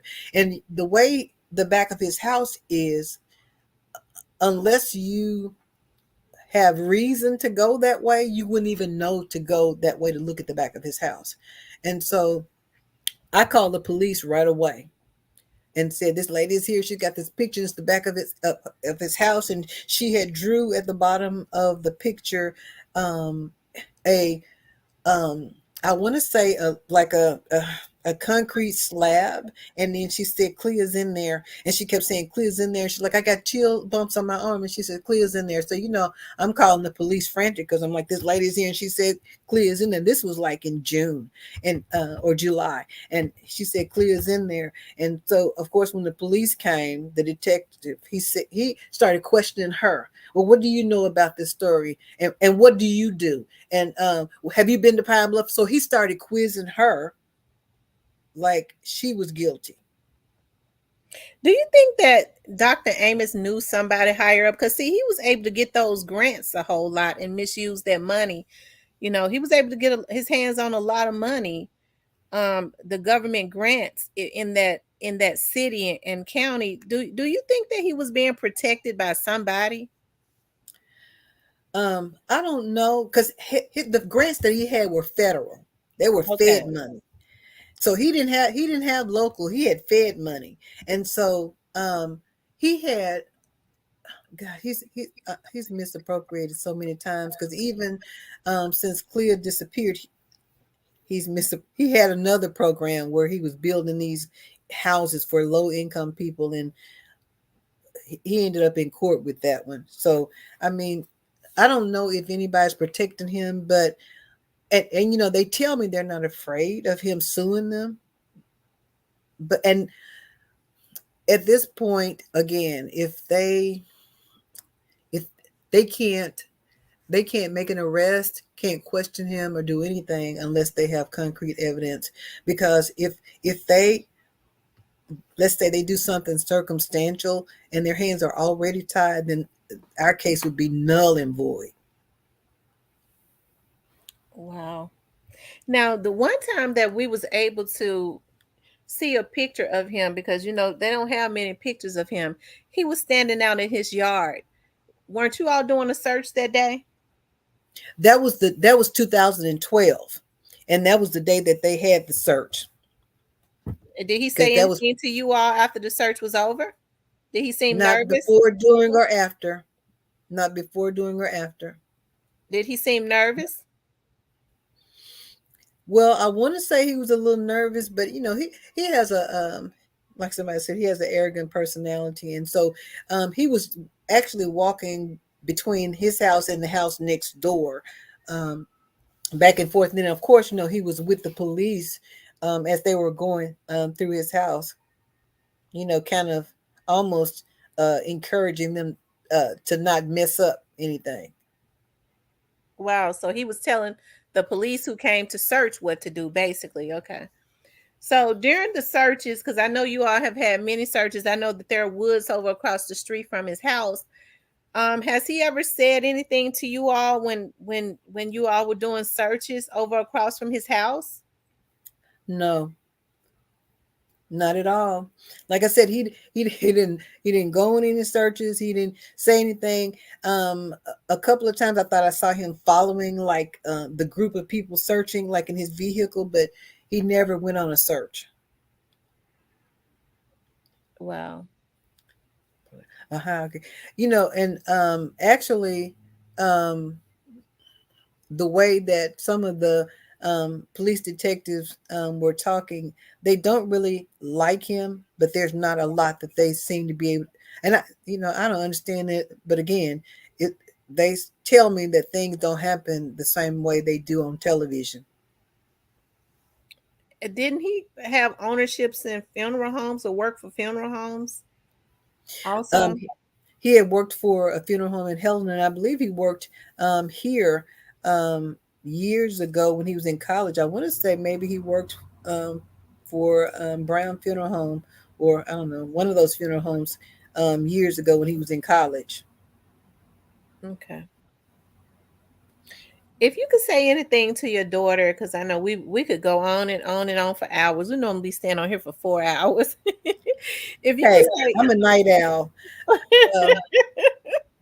Um, I'm used to being up at night because when she disappeared, other than the fact that I'm up looking and searching, but I did a lot of searching, trying to find probable cause to see if I could help the police solve the case. I spent a lot of time in the courthouse legal library trying to see if I could find precedents for them um, to get let somebody else take over the case, because like I said, we don't have the grand jury and all of that, and so we don't have anybody that can say yes, you need to prosecute this guy, or we have enough evidence to at least take this trial, take this case to court. We don't have anybody like that.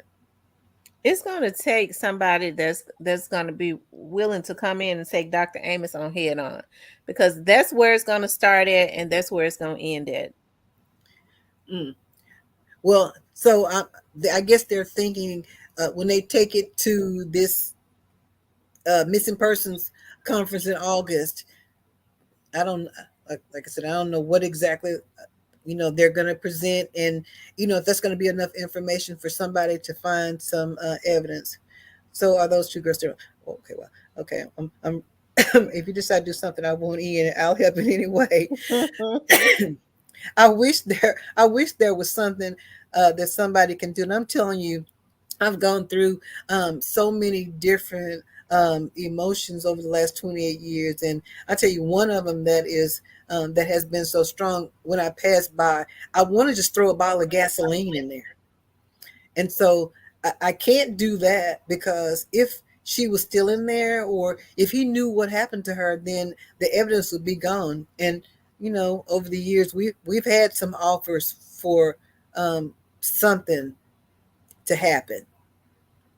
But um, because there's a possibility that there's a possibility that he's innocent, and then there's a possibility that he knows where she is, and if something happens to him, we'll never know. Which we still may never know, but there's a possibility that we will never know if something happens to him. And so it's that thing that keeps him walking. So if you could say anything to Clea, if she could hear you, what would you like to say to your daughter? I would like to say to her that we haven't given up looking for you. We are still here searching. Um, we won't give up until we've not taken our last breath.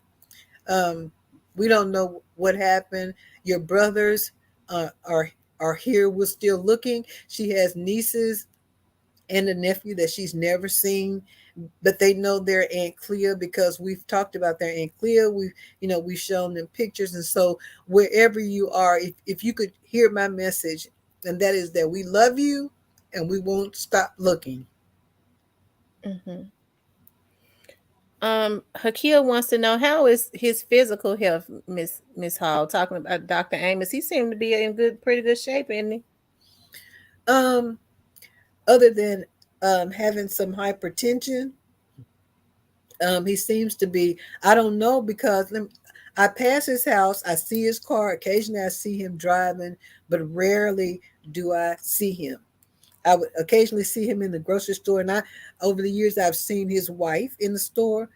But when she sees me, she usually leaves the store. Wow. So, um, for I guess for somebody in his 70s, I guess he's uh, in fairly good health. Do you think his wife knows what happened? Because why is she running?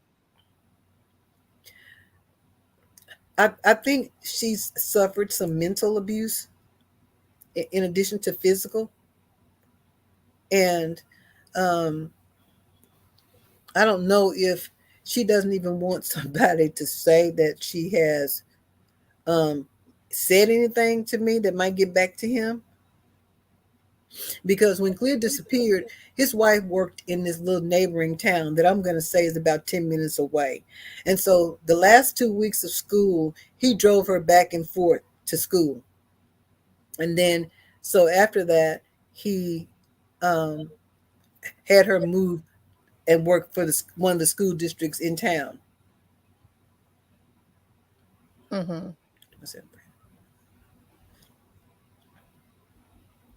I'm Could praying be for could be high blood pressure. Yeah, high blood pressure is hypertension.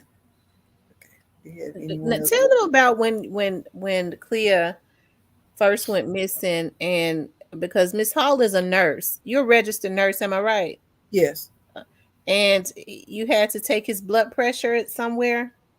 Oh, let me tell you, it was like, oh my. I want to say that's how I found out they were church members because it maybe had been like 10 years.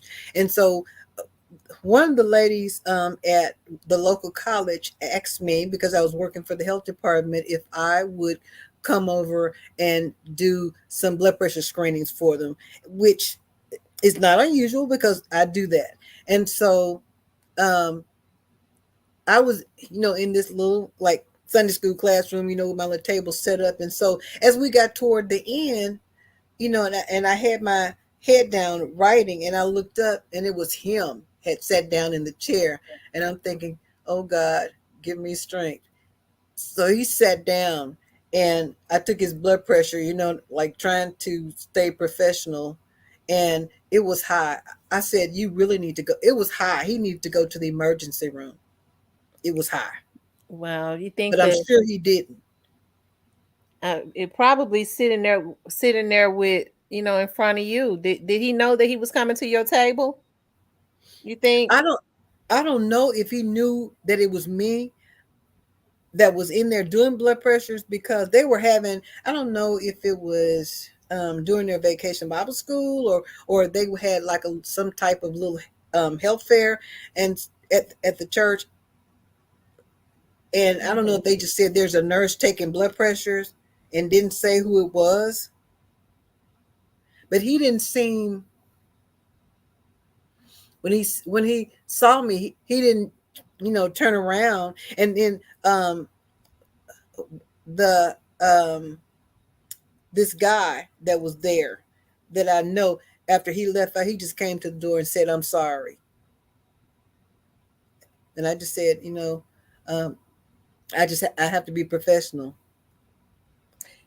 You know Although, what's really disturbing to me is when I spoke with Dr. Amos, and he's still very arrogant.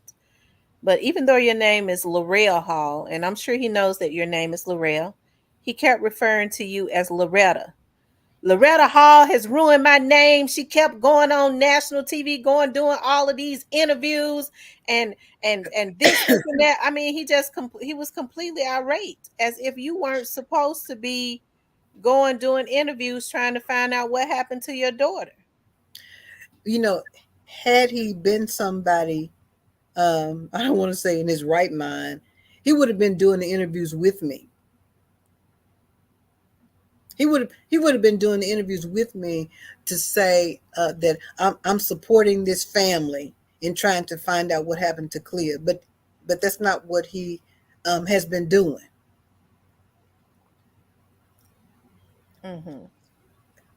Got to Right, make it because easy too. he acts as if you all have done him wrong. Right. So, is there any kind of way that you can file a, maybe a wrongful death lawsuit or something if you wanted to later on?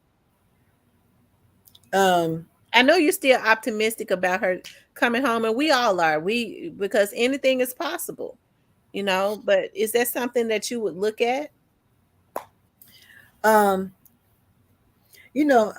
I, I've I've I've thought about not necessarily I don't know, a wrongful death because um, even like back then when I've called the FBI myself personally, and they're like, we don't have proof that she's been taken across state lines, and we don't have a body, so I can't file a wrongful death.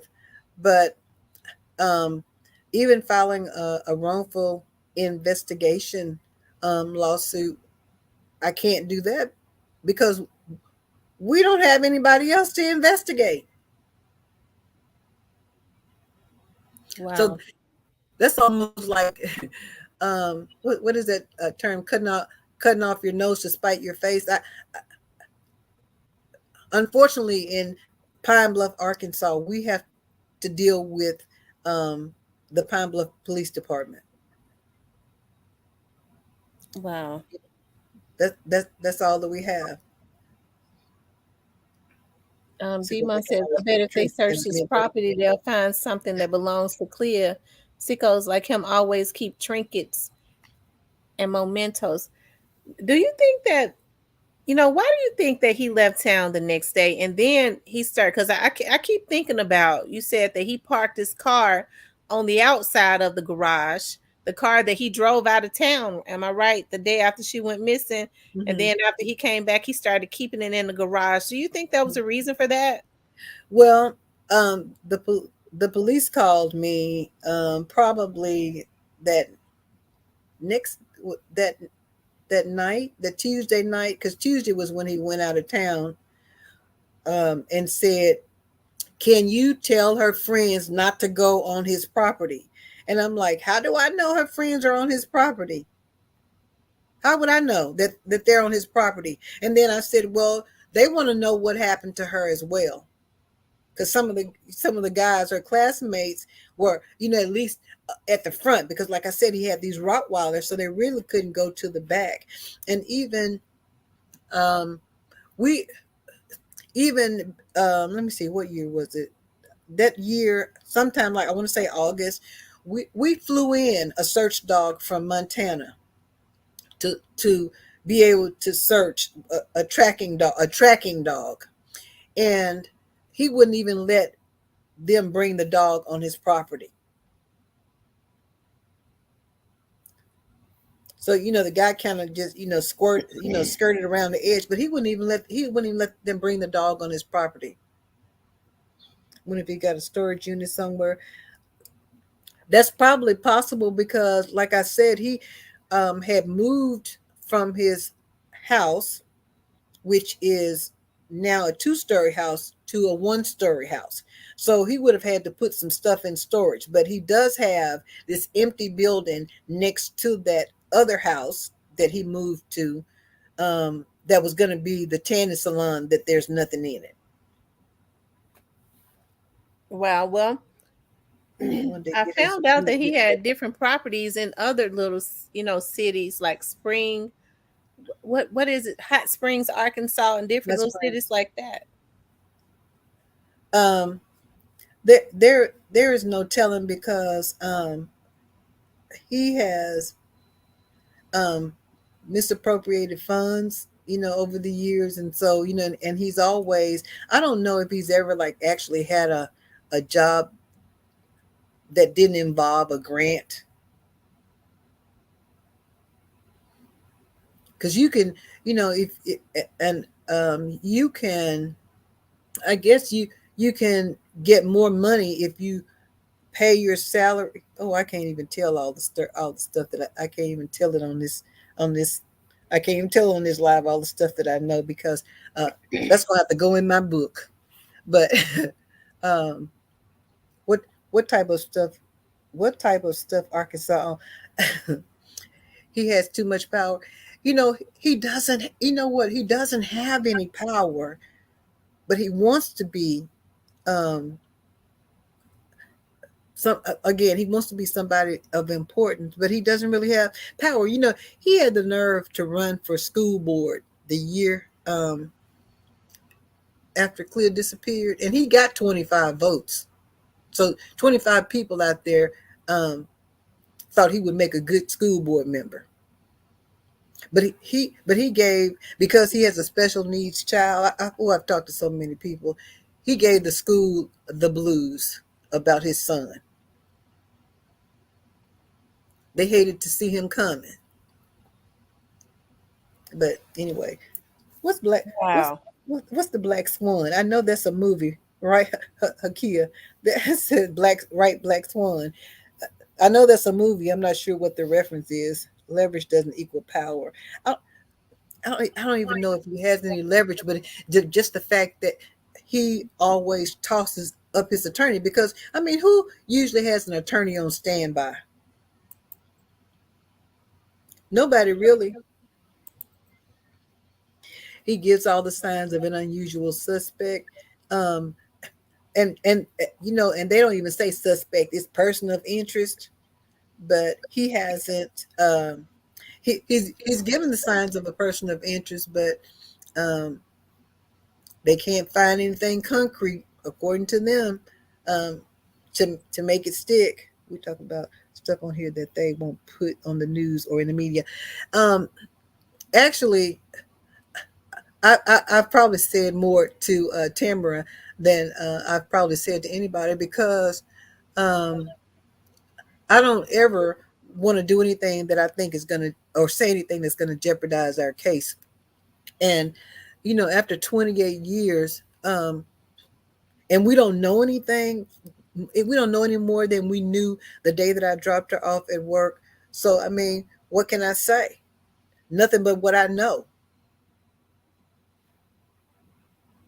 Wow. Do you think that this missing persons project that the chief was talking about, I mean, just from what he said, do you think it's going to be effective? Um, where'd my camera go? They might believe it, but I don't know because, again, I said whatever they present to um, like these other detectives is the information that they want to get out. And when Clea disappeared, like I got a call from America's Most Wanted, but America's Most Wanted could only do a story if they have cooperation from the local authorities, and at that time they didn't. And so over the years, like in '98, I met John Walsh at a a training in Washington, and so they did a story about Clea, briefly, because at the end of their show they used to flash some information about a missing person, and so they did it that way, but they couldn't actually do a whole story on her because they didn't have cooperation from the local police, and some of that was because they didn't do what they needed to do at the beginning, and so they didn't want anybody to know.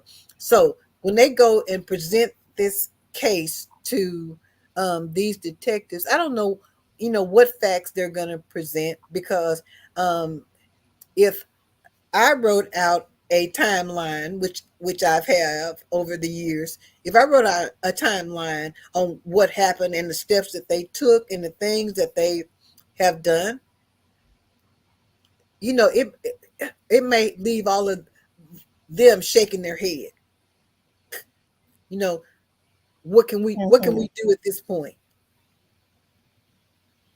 And what can they do at this point? Um, who is this? Man, he got outside. Uh, hearsay is probable cause, but it wasn't probable cause because I said, okay, hearsay. How about the fact that I said he told me that he was going out of town? Although it really wasn't hearsay because he told me he was going out of town the next day, and then he told me he was going out of state to buy this furniture for his tanning salon. But it still wasn't enough to hold him and question him like they would do any other citizen. Because I'm, I'm just talking, we went to the police station because they wanted to talk to us again, like that next week. And so as we were sitting in the detective's office, I want to say it was let me see, it was the captain, it was whoever, whatever his title was, the assistant to the captain office. He had a manila folder on top of a tape recorder recording us like we couldn't see it. But we just went ahead with it because we didn't have anything to hide. Wow. And he wanted to talk to our son, again, our middle son, say, do you know anything about what happened to her? And our our our family was um, just an average family. We went to church. They went to school. We went to work. They participated in activities. If one person had an activity, we all were there. So, that's just what we did. And actually, my husband and I um, have we're in August. I think we'll be having our 48th or 49th anniversary, and so That's a long time. we've been together since 11th grade in high school, and so w- because we were young parents, and even though um, I, I had a mom and dad, my husband's mom was a single parent, but she didn't play, and my parents didn't either. But you know, believe it or not, we modeled the way that we behave and interacted with our children like the Cosbys, because that was, that was the family example. If somebody got in trouble, we had a family meeting and said, what do you think should happen? Rarely, although we didn't believe in, they would, if they needed a spanking, they got it, but rarely did they get one, because usually we tried to find another alternative for disciplining them. And so um, we, I guess, because we didn't know anything, we just got kind of pushed to the side. And so, as um, the years went by, I started going to trainings at the National Center for Missing and Exploited Children, and so I started being more vocal with the police about what I think they should do, or even what I think. And I started like having meetings with them. I started writing down everything, every discussion, everybody that I met with. Um, but it was really almost too late for them to do what they should have done at the beginning. Why do you think Dr. Amos has been so arrogant? That's his personality, because everybody that I talk to says he's been like that since. Even the people that I said were his schoolmates said that he wore a shirt and tie in high school. He's always although his one friend did tell me that he was bad when he was younger, and his dad would he didn't say whip him, he said beat him. And so I don't know if that helped um, kind of frame his warped personality, or what happened. But his classmates said he's always been somebody of importance. When they have their class reunion, he's always talking about what he has. Hey Tamara, let me find out you and someone finna give you a show on Revolt. What's Revolt? Well, we'll speak that into existence. What answer and justice is coming. Um, I know delusions of grandeur. He does have that. That's why I said he has a. The guy said he has a throne. I haven't been in there, but the guy says he has a throne. That kind of gives you an idea of what he thinks that he is. He thinks that he's some kind of king or something like that. It's Somebody. kind of weird, and I can't get past the fact that he sits and look at a foyer or a stairway with a door. That's kind of weird to me. Mm-hmm. No Um, telling what's in that door up under the stairs. yeah, but that's what that guy said. And I bet your son were raised well. Um, I hope they were raised well. Thank God none of them has been in prison, and they all work, and they have children. So, um, and almost every Sunday, every ball game that comes on television, we're usually all gathered together watching it, except for my one son that lives out of state, and he's on live. So we usually um, together. We still go to the same church. They go. Their children go now that their wives go as well. So we haven't changed much other than gotten older. And my youngest son is 39, which that seems funny when I think about it, because Clea, he was 12 when Clea disappeared. Wow. And does he remember her? Of Oh course, he yeah, does. He was old enough. Let me ask you yeah, something. Now, you have a son that's older than Clea, right? That lives out of town. yeah. He's a year older than Clea. Hmm. Why do you think that Dr. Amos tried to insinuate that your son possibly has something to do with his sister's disappearance? Because my son wasn't here to defend himself, and like I said, he talked in these statements that he did. He talked about us. He talked about Clea. He talked about my sons, and anybody that knows them knows that they are respectable, they are respectful, they still say yes ma'am and no ma'am to everybody. And anybody that knows them will tell you that they are respectful people. And so he doesn't even, like my oldest son, he doesn't really know, because when Clea started working for him, my oldest son was at college, so he doesn't really know him. So he's just saying things to throw the attention away from him, because he's since he wants to say I ruined his name. Wow. So we get to what is crown creepy geezer, creepy geezer. Definitely creeping. Now that was another situation. Maybe it was, when we was down there, we actually spoke with a young man in the neighborhood, and I don't know if it was you or that young man that stated that he was rent one of his properties that he rented out. The house on the, I guess it would be the, maybe on my left side. I don't know if I was standing towards the house, it would be the right side, the nicer house that he just bought that's over there by the church.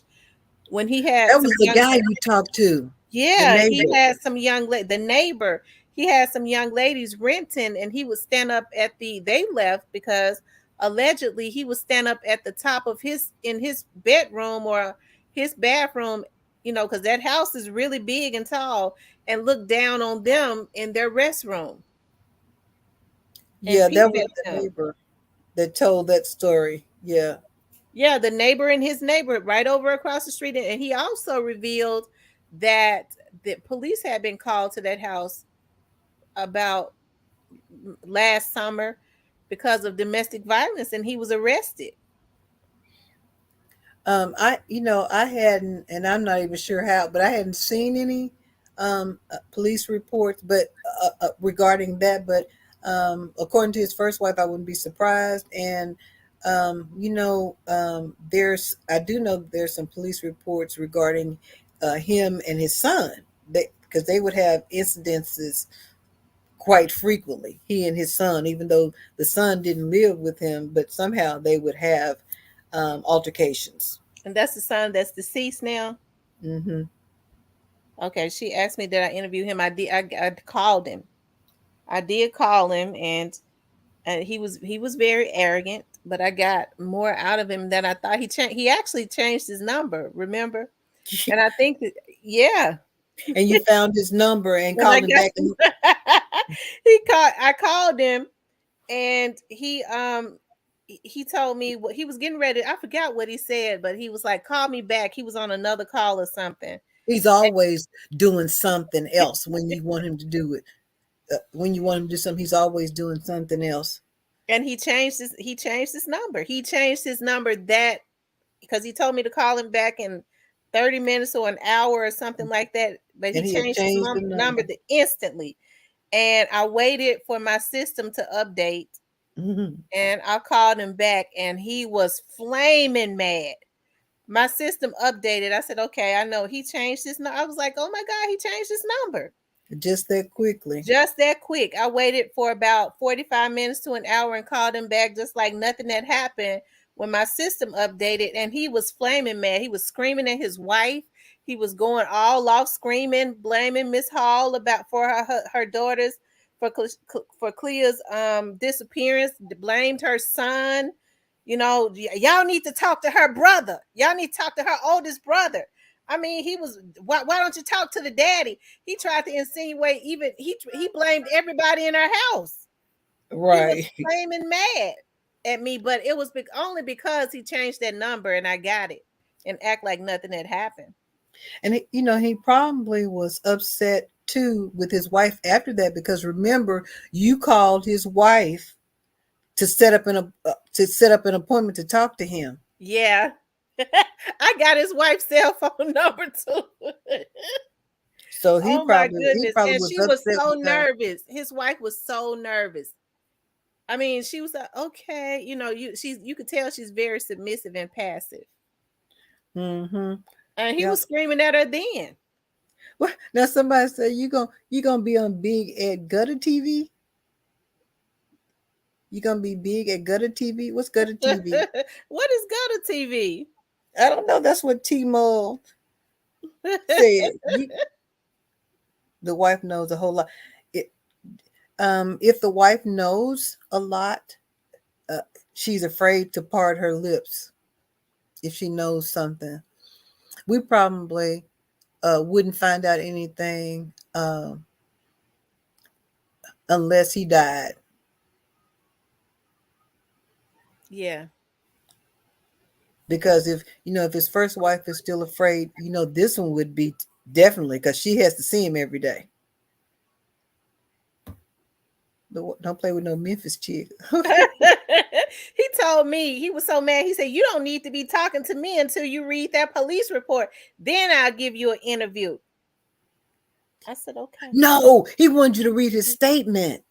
Yeah, his statement. That's what he wanted me to read because I Yeah, was trying so hard to get that statement. he wanted you to read a statement, and I have one somewhere. I just don't know exactly where it is, but yeah, he wanted you to read his statement. That's what it was. I was trying to pull it myself, but it was back in 1994. I could normally I can pull any police report on my system, but that one is back in 1994. It has been archived.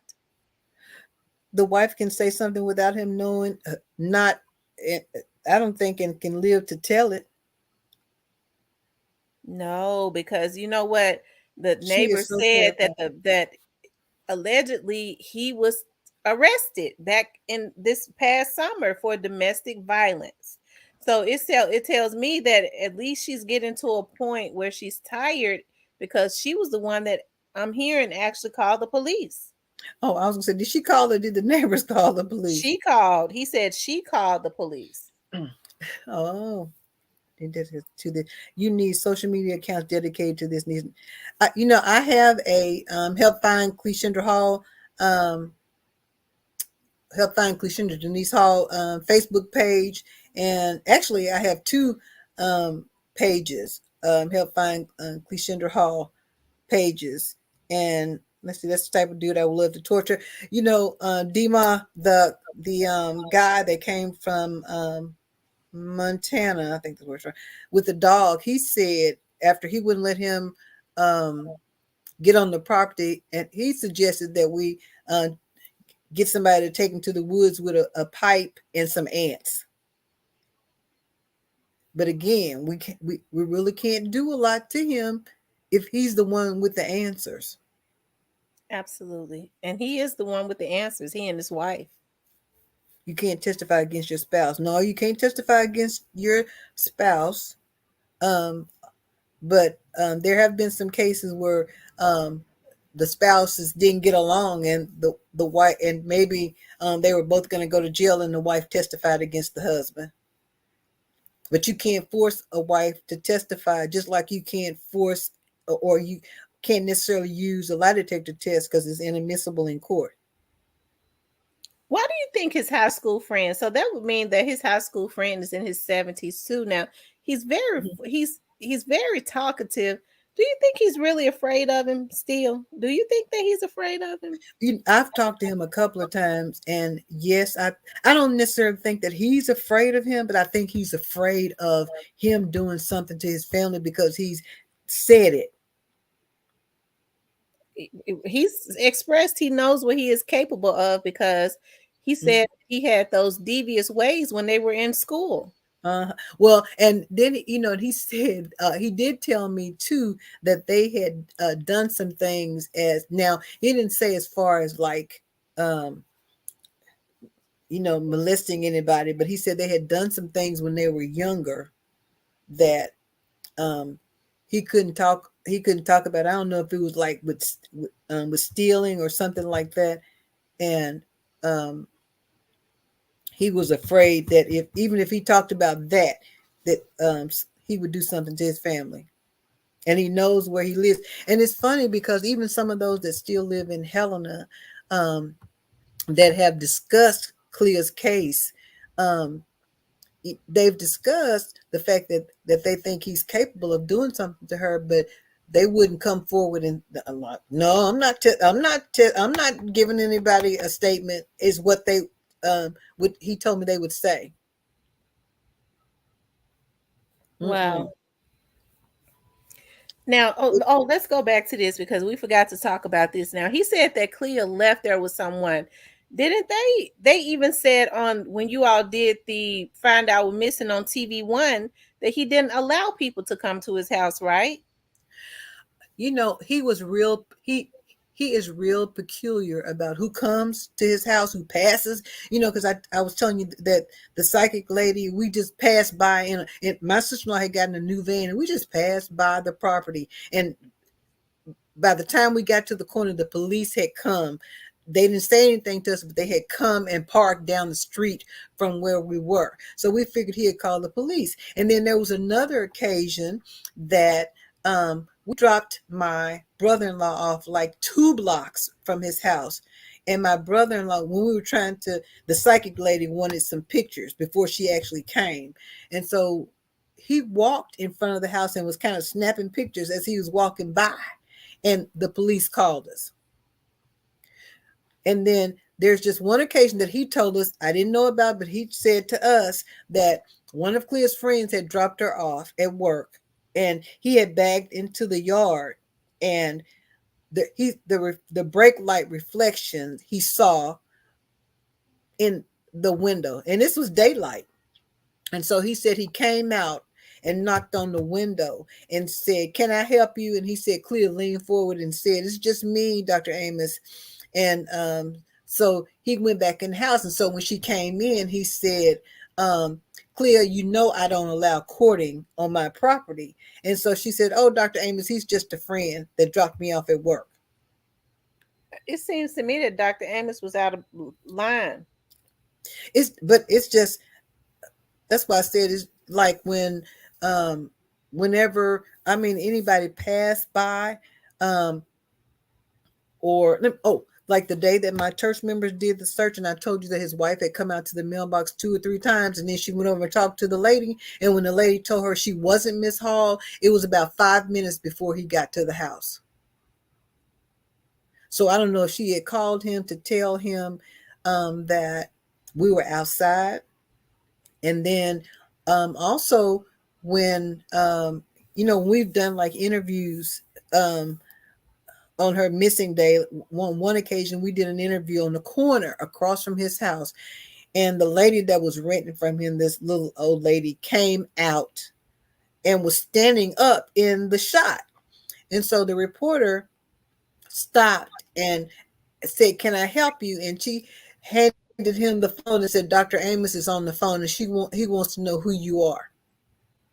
And so he got on the phone and he talked to him, and he said, "Well, I'm doing an interview. This is Clea's missing day, and I'd like for you to be able to tell your side of the story." And he said, "Don't go on my property." And he said, "We're not on your property. We're across the street." So he's like, "Don't go on my property." And then he told him, "Well, he'll be home and he would do an interview." But of course, he didn't come. Wow. The young lady Jadacy, I just think, in my opinion, he formed some type of um, crazy obsession with her when she was in college and doing a story on this case because she actually reached out to him. Yeah, I'm gonna tell you, JDC came here for one of our missing days, and she and her friend called him, and if I'm not mistaken, she went to the house. Or maybe she talked to him. No, she talked to him on the phone, and then she just went and looked at the house. But he actually held a conversation with her Mm-hmm. on the phone. So And he said, he looked her up immediately. mm, because he was still trying to make sure she wasn't a psychic or somebody trying to, um, I don't know, trying to set him up. He felt like he was being set up because people would call him and actually cuss him out on the phone. And but I guess that's how he figured out how to get his numbers changed. So, Well, I didn't but cuss him out. I was nice as I could be. But I tell you, it was alarming how frantic his first wife was. You know, I had to calm her down. She was just extremely frantic when his name is mentioned. That lady is completely traumatized. um, his you said his wife. I'm sorry, I was reading one of these His things. ex-wife is still Oh, completely. mm-hmm, she is, and all of their children are adults now. So she couldn't get any, probably wouldn't get any child support, and because he had these grant programs, he, his income would be about $5,000 a year is what he would report. So um, I think that is what kept her from getting child support because um, he was paying himself from the food program. So I guess he could claim any amount of income. And then he needed to do that in order to get services for his special needs child. Wow. So he's just been able to buck the system, but at the same time, that I mean, according to his high school friend or college friend, that's something that he did. He always just said he has nerves like a bat out of hell. He could do anything and look at you with a straight face like it was nothing. He always said that. I could tell he might have been a little traumatized too from when, and he's in his 70s. But he That's said, why I said they did some things together. And but and he doesn't talk about them because he said they did some things together when they were in high school or junior high, and he doesn't, maybe in college, and he don't talk about it because he knows where he lives. at 70 years old, Mm, they're still afraid of him. He's left that, he's mm, correct. the one of the things that he did say, because he found that first show, he was the one that reached out. He said, whatever you think he did to that girl, he did. He says he has nerves. He said, I don't want anyone to know my name, but I know what he is capable of. And I think at the time he said, my mom is still alive in Helena. He'll go and do something to my mother. He told me that when I talked to him.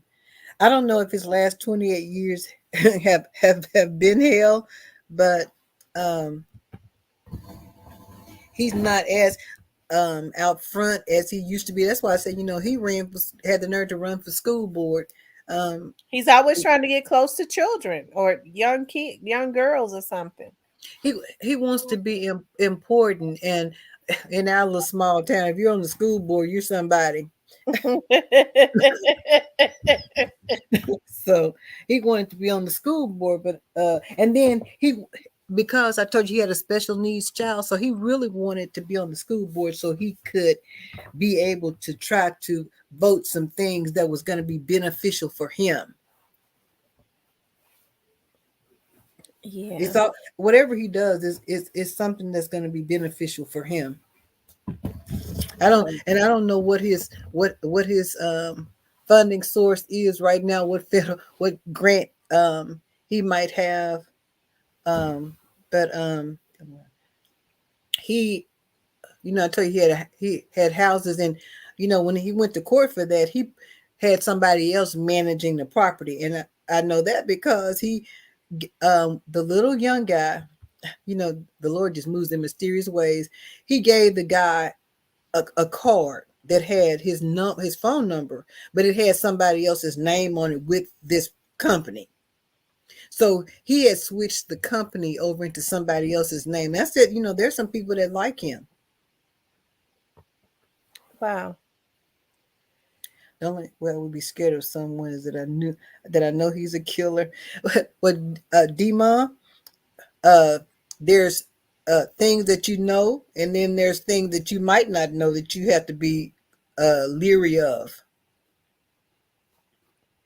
He actually saw him do some things. Psycho inner representation of Feeds his power feeds his demons. demons.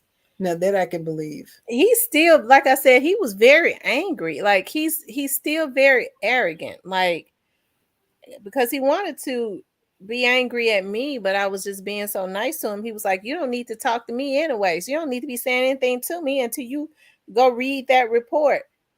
I But said, so that means that he's angry with us, or he's angry with me, because I'm probably the one that's more vocal than any of my because my sons are kind of like their dad. They're kind of reserved, but um, a time bomb ticking. So he's probably mad at me because I'm the one that's been out there talking and saying that if he wasn't taking down the flyers or paying people to take down flyers, and I've had people call me and tell me they paid my sons and his friends to take down flyers. with her missing picture on it, saying Yeah, that she was missing. What do you think his purpose was for that? Why do you think he wanted those flyers taken down? because he didn't want because people were accusing him from the beginning of knowing what happened, and so he wanted the flyers down because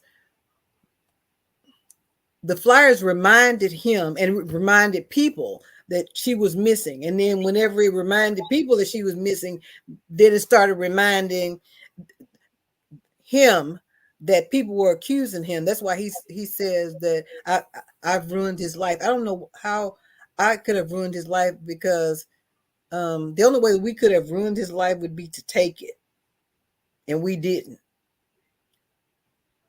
Hmm. And he doesn't care. Obviously, he doesn't care what we say, because otherwise he'd have been trying to help us find out what happened to our daughter. Yeah. Sound like his college friend did some dirt. That's why his friend is saying, yeah, he did say they did something. Um, I don't know if it was. I don't know. I don't know if I don't know if it was drugs. If it was they stole something, but he said they did something.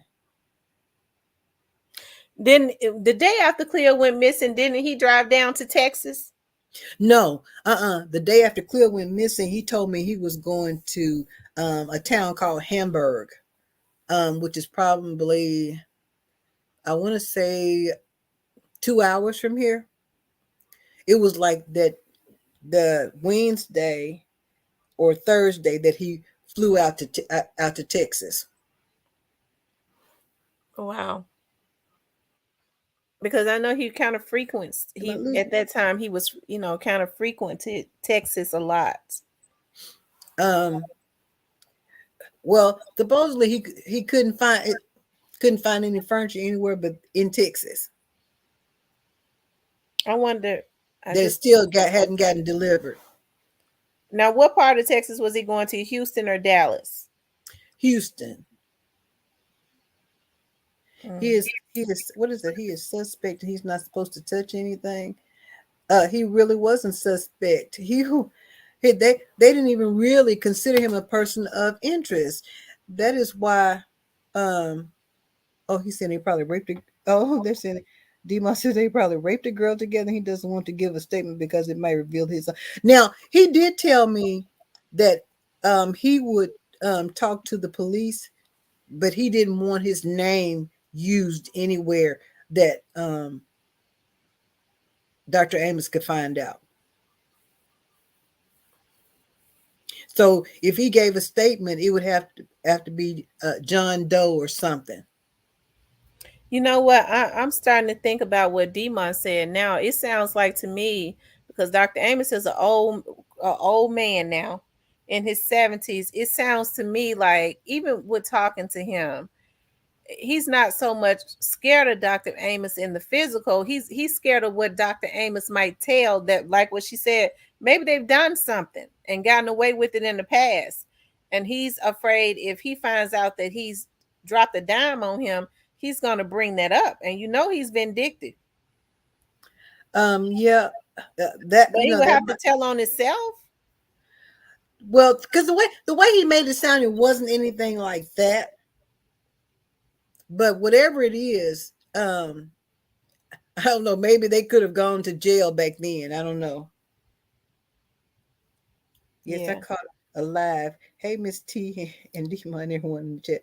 Uh, so there's Do you somebody just think that he's capable? Have you ever heard that he's trafficked girls? I Have you said ever heard that? that he's trapped. I haven't heard that because, like I said, there was just the one girl supposedly that was missing in Helena, but that was years ago, and so um, I don't know because even there was one lady that said um, because we've had all kinds of stories over the years, but there was one lady that said that his friend works at one of the funeral homes, and he probably buries Clea in the box with somebody. So I don't know. You just hear all kinds of things, and um, I can't let all of those things mess with my mind without any concrete evidence. Now, if I thought they had some evidence, I'd be at the cemetery digging up everybody. That's true. It's more than stealing or smoking marijuana for him to be that fearful to talk. No, I think they did. I don't know what kind of stealing because they did because um, even in college, let me tell you what. I didn't know Dr. Amos, but when I was a junior in high school, they used to have these summer programs that you could work at the college, and so I worked at the college student union. I didn't know him, but he always had a flashy car. But his family was not rich, but he always had a fancy car, which he still does. And I don't know, a tree, and it's usually a what does he drive? A Cadillac or a Lincoln, a town car or something. And a couple of years ago, a tree fell on one of them in his yard. So, but so he hasn't had any money, but somewhere he's gotten some money for these cars, fancy cars, and um, like his friends say, he wore suits and or shirts and ties when he was in high school. I mean, who does that unless it's a special occasion? Wow. Demon said I will pull the friend's arrest record to get a feel for what type of crimes he's been arrested for. If he's had an arrest, because I forgot I forgot what he says he does. Because I want to say He works he for a furniture store in Dallas. yeah, but I And you know what's so but weird? he's done something else. What's so weird is that he called me that night. Remember, I called you. Yeah. He had called me that night. And I asked him. He said I decided to just search. I didn't even know this had happened. But what would make him search if he didn't know it had happened? When he was searching for Clea, He Dr. Amos's name.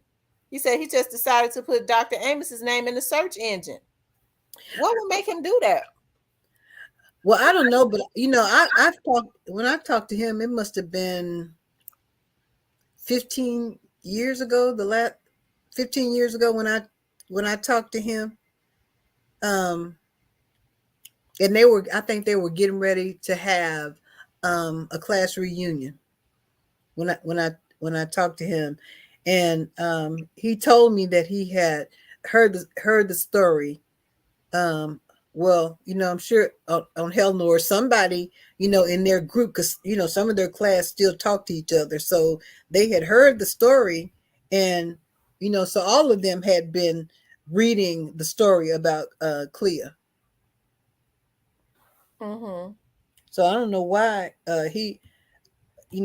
decided again to look at that particular day to look up Dr. Amos. But he, like I said, he had I had talked to him, so they know him and his classmates. They know Clea's story,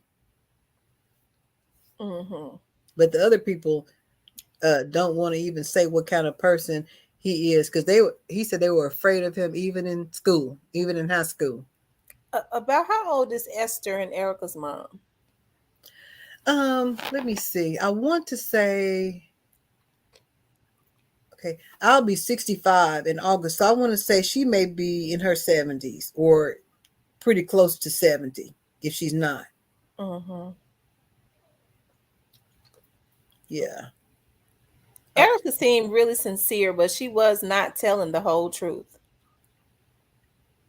I said, because she had been ill, and I think some of her illness has messed with her memory somewhat because I mean she was really sick because they didn't think she was going to make it at one point. So um, I think that some of that has messed with her mind, and then the fact that um, they didn't want to tell the whole story, at the beginning, um, that has, I don't know, twisted the thought that she's had. And visit Texas was to see and warn this guy because the past actions relates to what happens to your. Hmm. Well, actually, I don't. Let me see. Can I say? I mean, I know who he went to visit, and it wasn't that guy. And I'm Mm-hmm. I'm just He's gonna got a brother down there, don't he? in Humble, which is a subdivision or was subtown of Houston. Yeah. Hmm. And this guy is in Dallas, Mm-hmm. which don't mean anything, but he's in Dallas. He didn't seem like when I talked to him, he didn't seem like he had a relationship with him. I don't know how he may have been like somehow they might have had a relationship years ago, but he didn't seem like now that he was still like his a friend like that. Well, he had a theory of what happened, but he didn't have any way of knowing. I mean, just based on him knowing Dr. Amos, he said to me he felt like he said that Dr. Amos was never an attractive man in school Mm-mm. and he always gave, paid women to be with him. And when they rejected him, he would go into a rage.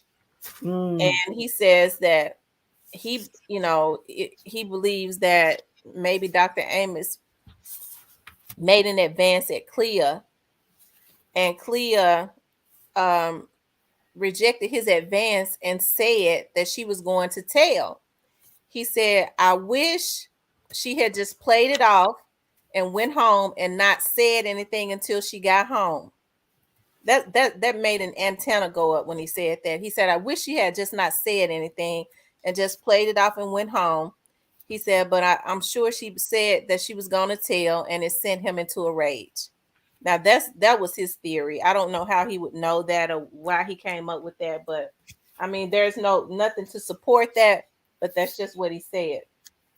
Well, and he didn't say those words to me, and um when the police were asking me, was she overly fond of him, or did he seem overly fond of him? They even asked me, you think she might have been pregnant by him?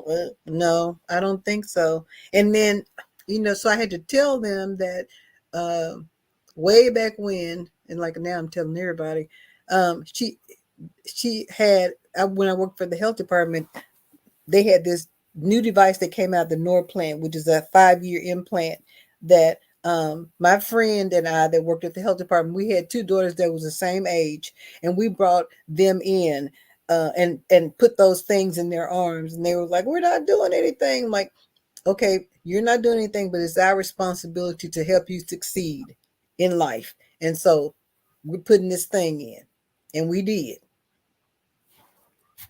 and so Mm. um, she was not pregnant when she disappeared. Now, Miss Hall, do you still have the Clea Hall Foundation? I do still have the Cleashindra Hall Foundation. Um, Can you talk about that for a minute?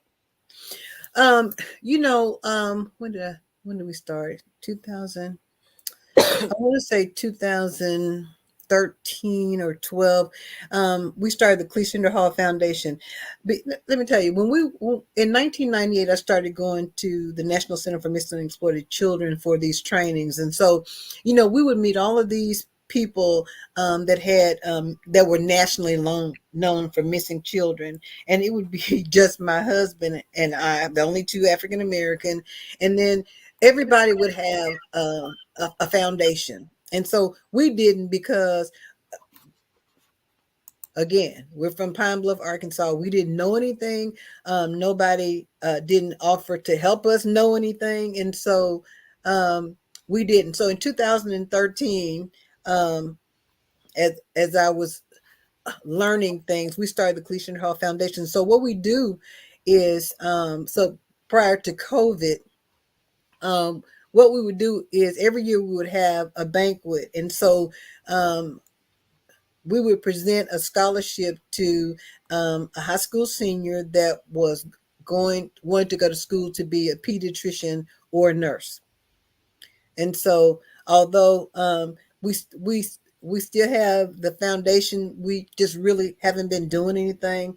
And oh man, over the years, when we started out, like even when we started out with our search, and this guy at the radio station, people had donated money, and I guess we had collected like about $7,000, and this guy spent the money, and he cashed checks. He spent the money, and even when I got copies of people's checks that he had cashed, um, the police wouldn't do anything.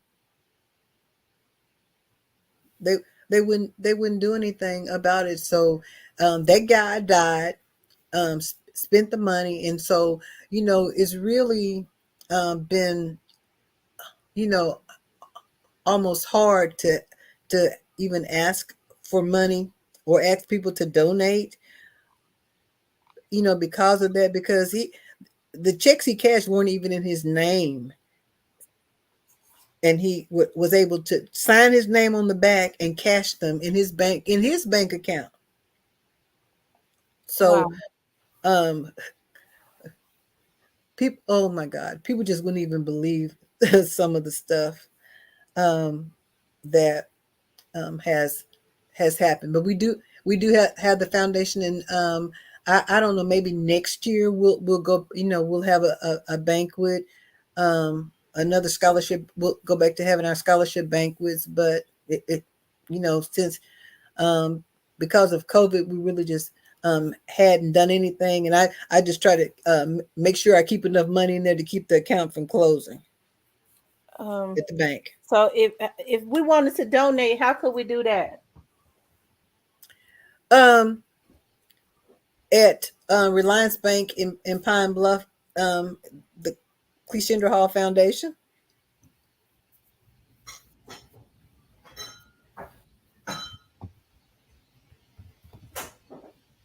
You said Cleashindra Hall Foundation. Uh huh. A new investigator needs to do a PowerPoint and a grid on women that we're missing.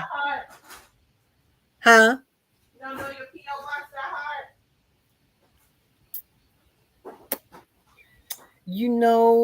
I don't, but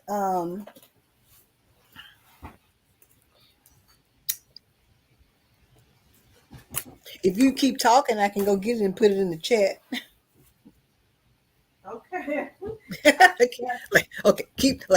Keep talking. I'm sorry. I walked away from the computer. I think I'm burning the midnight oil because I made me some coffee this late. I said, do you remember the PO box or whatever? If they wanted to donate, or do you have like a PayPal?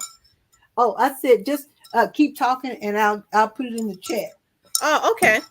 Yeah, because I know they still make flyers, and her mom has like a like to keep the information and stuff out there. And I know that it takes money, when you're trying to raise money for scholarships, because Clea had a scholarship. She was going to be to the pre-med program. She was going to be a pediatrician. She had everything going for her. She had no reason to want to go and disappear. She was working a job so that she could have money to go away to college. She had gotten accepted into an intern program in Boston. And so she was, working for Dr. Amos, and she was going to leave soon, before she went missing. So, since we don't know what has happened to her, her mom is doing all that she can to pick up the pieces, after 28 years, to figure out what has happened to her. But also, she has a program. I'm definitely going to donate.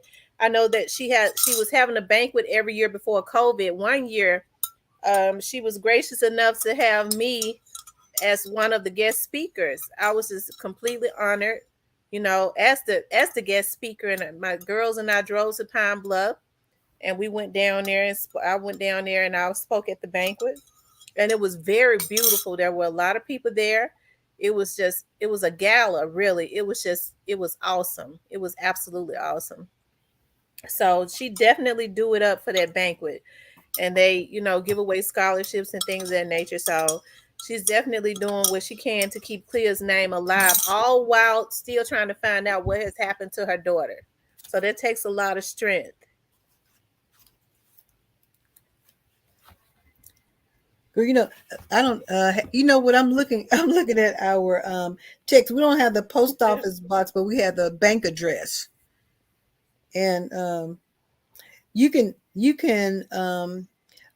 actually Google Reliance, and it's just like it sounds. Reliance. Let me see. Put in type Reliance Bank, and um, they can if you yeah. How can I can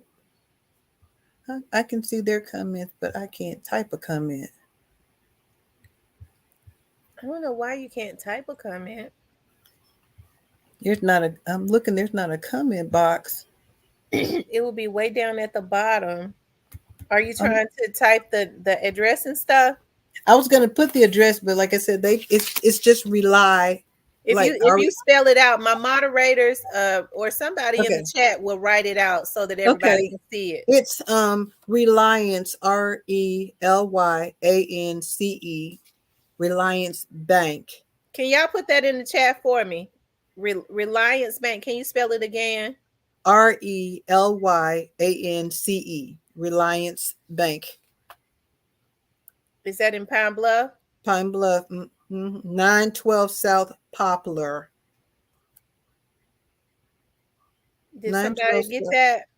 South 912 South Poplar POPLAR Street.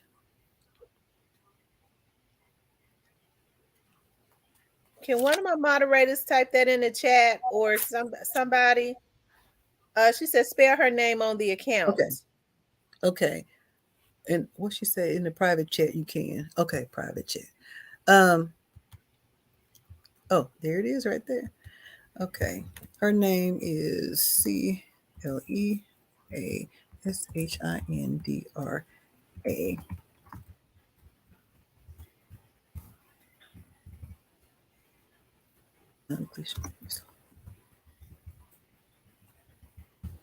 Vision and Reliance.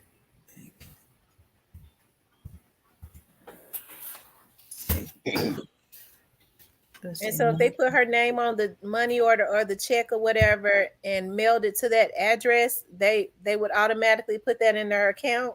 Mm-hmm. That's all they need. Actually, yeah, they can find it back. And yeah, I know several people at the bank. Okay.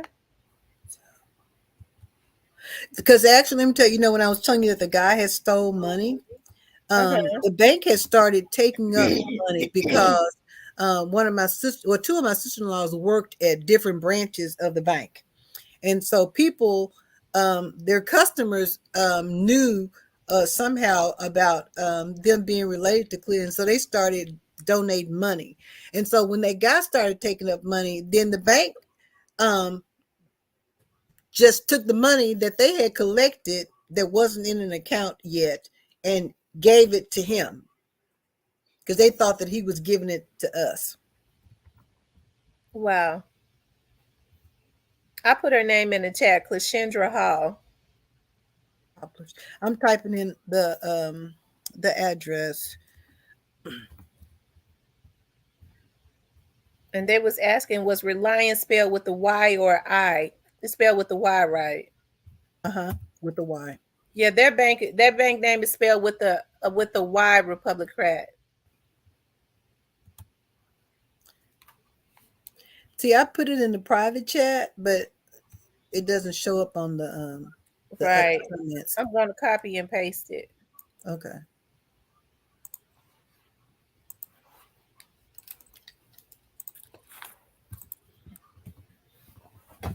Okay, so now the whole thing is in the chat now. If you all want to donate, you could just mail it to that bank, money, check a money order, whatever you want to donate to the Clashendria Hall, Clashendria Denise Hall Foundation. That would be awesome. That would help her mom. And what do you say to do? You kind of give away scholarships. Actually, we give away scholarships to students who want to be or go into the medical profession or nursing profession in our town. Okay. Because she wanted to be a pediatrician, and so I was just thinking that that was a way to um, help move her legacy. Mm-hmm. I was telling them how beautiful the gala was when you had me to come and speak there. It was beautiful. The food was good. It was awesome. I think her I think her Wi-Fi froze up a little.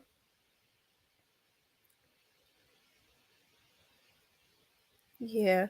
Miss Hall, are you still there?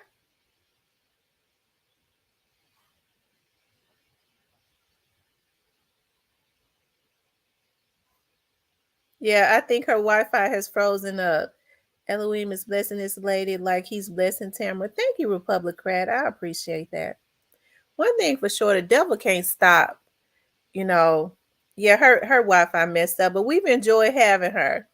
But one thing for sure, the devil can't stop anything. You just have to keep pushing and keep going. Um, because the devil will mess himself up trying to mess you up, right? You know. But it was just a beautiful thing to have her on here tonight. And I would appreciate it if you all would send something. You know, I mean, $25 or $50 or $20 to her foundation. If we all sent that, that would be a blessing. That's keeping Clashendria's name going. Her mom is still thinking about other people, all while trying to find out what has happened to her child.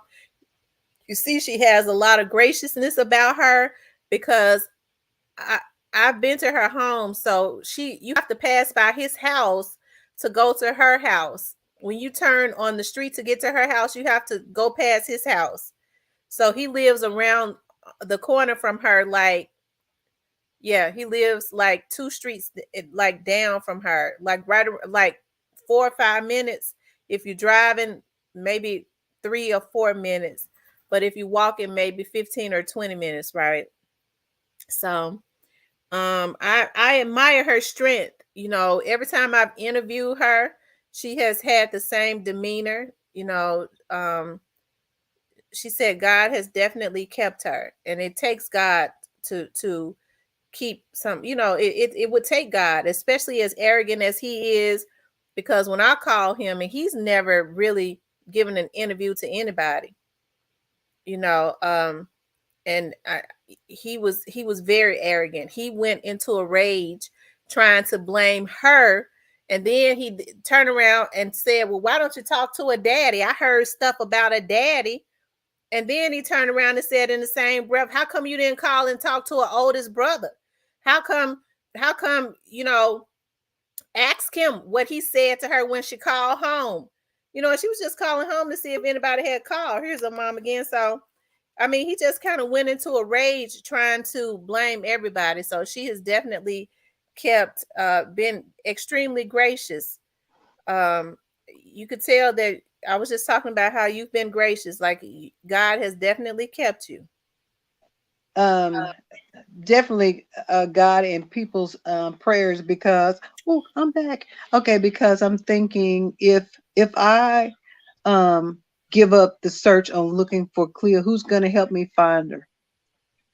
And so I have to do whatever I can. It's not enough, I'm sure, but I have to do whatever I can to try to see if I can find her. Hold on. Okay, Because you're back. my Wi-Fi went off. I went to my phone and then it came back on. So then um, I had to turn my phone off. It is ugly, but what the things that he says about our family. It's just to keep people from talking about him, because even though Cleo worked for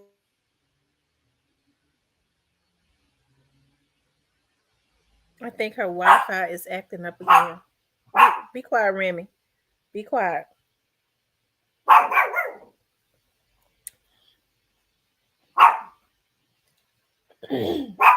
Be quiet, Rims. Call the IRS on him. Oh, absolutely. Like he's been misappropriating funds. That man has bought so many properties around that area with the money that he has gotten from the government. He was supposed to be doing other things with that money. Instead, he's buying up properties around that area to keep people from living around that house.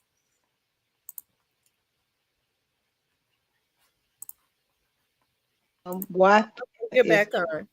is definitely acting up. So I'm turning my laptop off and I'm on my cell phone because I don't know why it's acting up today. But But I think, like you said, if something was to happen to him, I think that his wife would talk if she wasn't too scared, because I can't get past the fact that she called her in early, but he tried to act like, when I spoke with him, he was like, why would somebody take their child to my house and I wasn't there? He tried to act like he didn't even know. It was just something weird about that. I don't know why. Yeah, why would I take her there if he didn't know she was coming? And why would his wife call and say, I'm at home now? Why would his wife call and not him? And she never did anything unless he told He her to do tells her. it. Mm-hmm. So So I I don't know. found that statement extremely strange. I found that strange. He was really trying to disassociate himself. He tried to act like he didn't even know that she was at his house, which we know that that's a lie. He never would have, because even Erica said his wife never had anything to do with anything. She never dealt with us. She always let him deal with us. Mm-hmm. And I'm sure that was an order of his. It was because she told me that his wife was going to be at home because, like, it was close to the end of school, so she was probably getting off work early as well, and so she would be at home. So, or had planned on being at home because I want to say she told Clea or told me that she had like bus duty or something, and that's why she was late. But there is no way that we would have gone to their house knowing that they weren't there. That doesn't make sense. Hmm. Let's see. She said, "Look, let me And I see. think what the young man meant when he said her being pregnant, I think he was thinking about that they was talking about that JC, Oh young yes, lady that was held in the back, and he had gotten her pregnant and things of that nature. yeah. But yeah, JC, what's her name? JC Dumar. Mm-hmm. Since they want, since they let's see, Demon says since they want to investigate him for Clea, I've tried to make them investigate his finances, and that's when I like told them and got information about him using money from that food program to buy cars that he was trying to collect. And then they would just say, oh, he probably just borrowed the money. So, I mean, He still has a lot of those raggedy cars. They're rusted and everything in that yeah, big backyard. yeah, because he had to, after Clea disappeared, he's been still subtly doing these different grant programs like the housing program that he was working with, but he can't be as flamboyant with it as he was back then. And then he's probably heard me say that I knew that he had used some of the money to buy some of those cars. And I Wow. don't think I've ever seen him even drive one. He just bought them and had them sitting in his yard. Wow. Well, Miss Howell, we've Mhm. been on here for almost 3.5 hours. What would you like to say to the public, like as it relates to Clea? If there's anybody out there with any information, I wish this group, because I really have enjoyed talking to this group, and I wish that there was, I'll do it anytime. I wish that there was somebody, I wish there was somebody in here that could really help me be able to find out what happened to her. I would over the years I've tried to get on Oprah. I don't know if any of you all are old enough to remember the Sally Jesse Raphael show. Yeah. She used to come, she used to come on. So I got a call. They called the National Center one year when she was on air and was trying to get a family to come on. So, they knew that we were having a hard time getting our story out. And so they gave her my name. And so the producer called me and they said, are you angry? Are you sad? Are you frustrated? And so I'm like, I'm angry. And they asked me if I had some clothes to wear. Did they need to provide me a wardrobe? Did I need to see a dentist? And could I cry? And back then I was too mad to cry in public. I didn't, and so we didn't get on the show, Because you and couldn't cry. because I couldn't cry in public, Wow. and so um, we didn't get on the show. Nancy Grace did a story one year, but like our story could never make Oprah, couldn't make we couldn't make Good Morning America or any of those types of shows. And so really our our plight and if somebody could help me would be to help get our story out and keep our story out, because I just know somewhere, there's 50 states in the United States and I don't even know how many towns. And so I know that there's people out there. There's people, let me tell you, there's people in my own town, as long as we've been releasing balloons and talking about Clea, that don't even know me when they see me in public.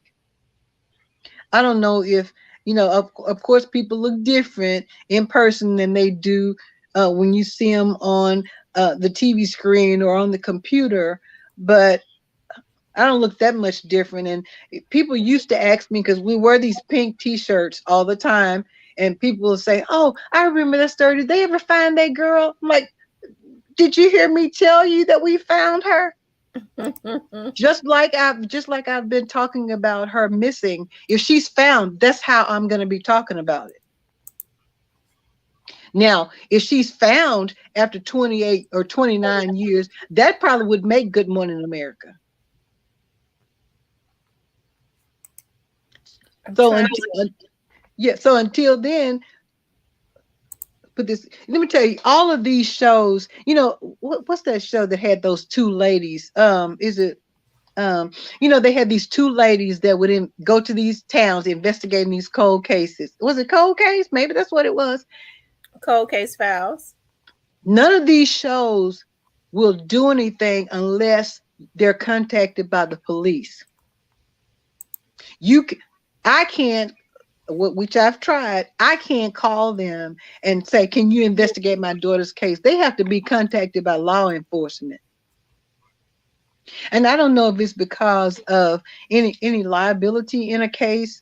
If if there's not an actual missing persons or um, disappearance or murder, they want to be contacted by the law enforcement because they want to come in like that show Cold Case. They would go into the local police departments, sit in their station, and put up their board with the information along with the investigator.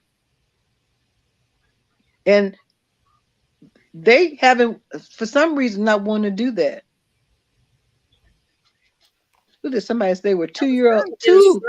For some reason, I'm unable to pull up a picture of her, and I'm trying so hard. Do you have a picture of her? Actually, her picture is in the background. Can you see it?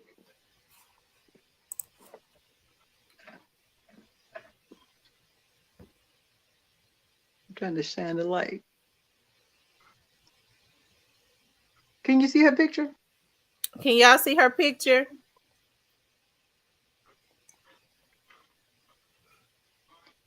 Like I was trying to shine the Demon light. says he can't stop you from marching up and down his neighborhood. It's city property. Oh, he has. Didn't he say one time when you all were searching over there? Didn't he ask someone, "Did y'all have any luck or something?" I don't know if he asked somebody if they had luck, but I told you when they did the search in 2012, he told them they should have done it 18 years ago because I had 9 renovations done. So, it was almost like he was trying to taunt them and say you're too late or something. Yeah, that's what that pretty much sounded like. I mean, but really, when you think about it, he had moved out of that house and had been having work done the whole time that he was in, and then he moved back in 2012 after they had the search in March of 2012, and he moved back in April of 2012, and then he was still having work done. Wow. She needs to contact coaches. All of these cases, they might love to investigate, but if they don't have cooperation from the local police, they're not going to do anything. Because the new police chief swore he was going to hire. He called me back and was saying, you inspire me to hire a cold case team. I'm going to bring in some retired officers, and this was going to be the first case. Have they done that? If they have, he hasn't told me about it. The only thing that I know of that they were, something like he was, the only thing that they have told me that they were going to do was the cold case presentation in August. If they've done anything else, I don't know. Somebody says, look like she's at the school prom. Actually, that was her senior one of her senior pictures. That she one of the looks like a senior head. One of her heads. Mm-hmm. The glamour shot photo. Yes, ma'am. I love this live. Ain't no trolls. Come play with her. Dennis Martin said, my sister took photos with that company. Make sure they get on the case and not waste time. Yeah, because he has all the answers, he do, and his wife. But his wife is I can't really blame his wife because I think she is a battered woman, She is. She's a battered woman that lives in fear, and I'm sure she knows what he's capable of because she's bared the brunt of it for many years. Yeah. Let me see who's this. Kawana. I did talk. I've met Adam Walsh. I mean, not John, not Adam. Adam is the son. John, and they've done a story on Clea a couple of times, not a full story, but they've highlighted her picture and her story like at the end of America's Most Wanted, because you have to have cooperation from the local police department for them to do the story. And that's with most of those crime shows. Wow. Listen to that. My mom got her that same picture hanging up.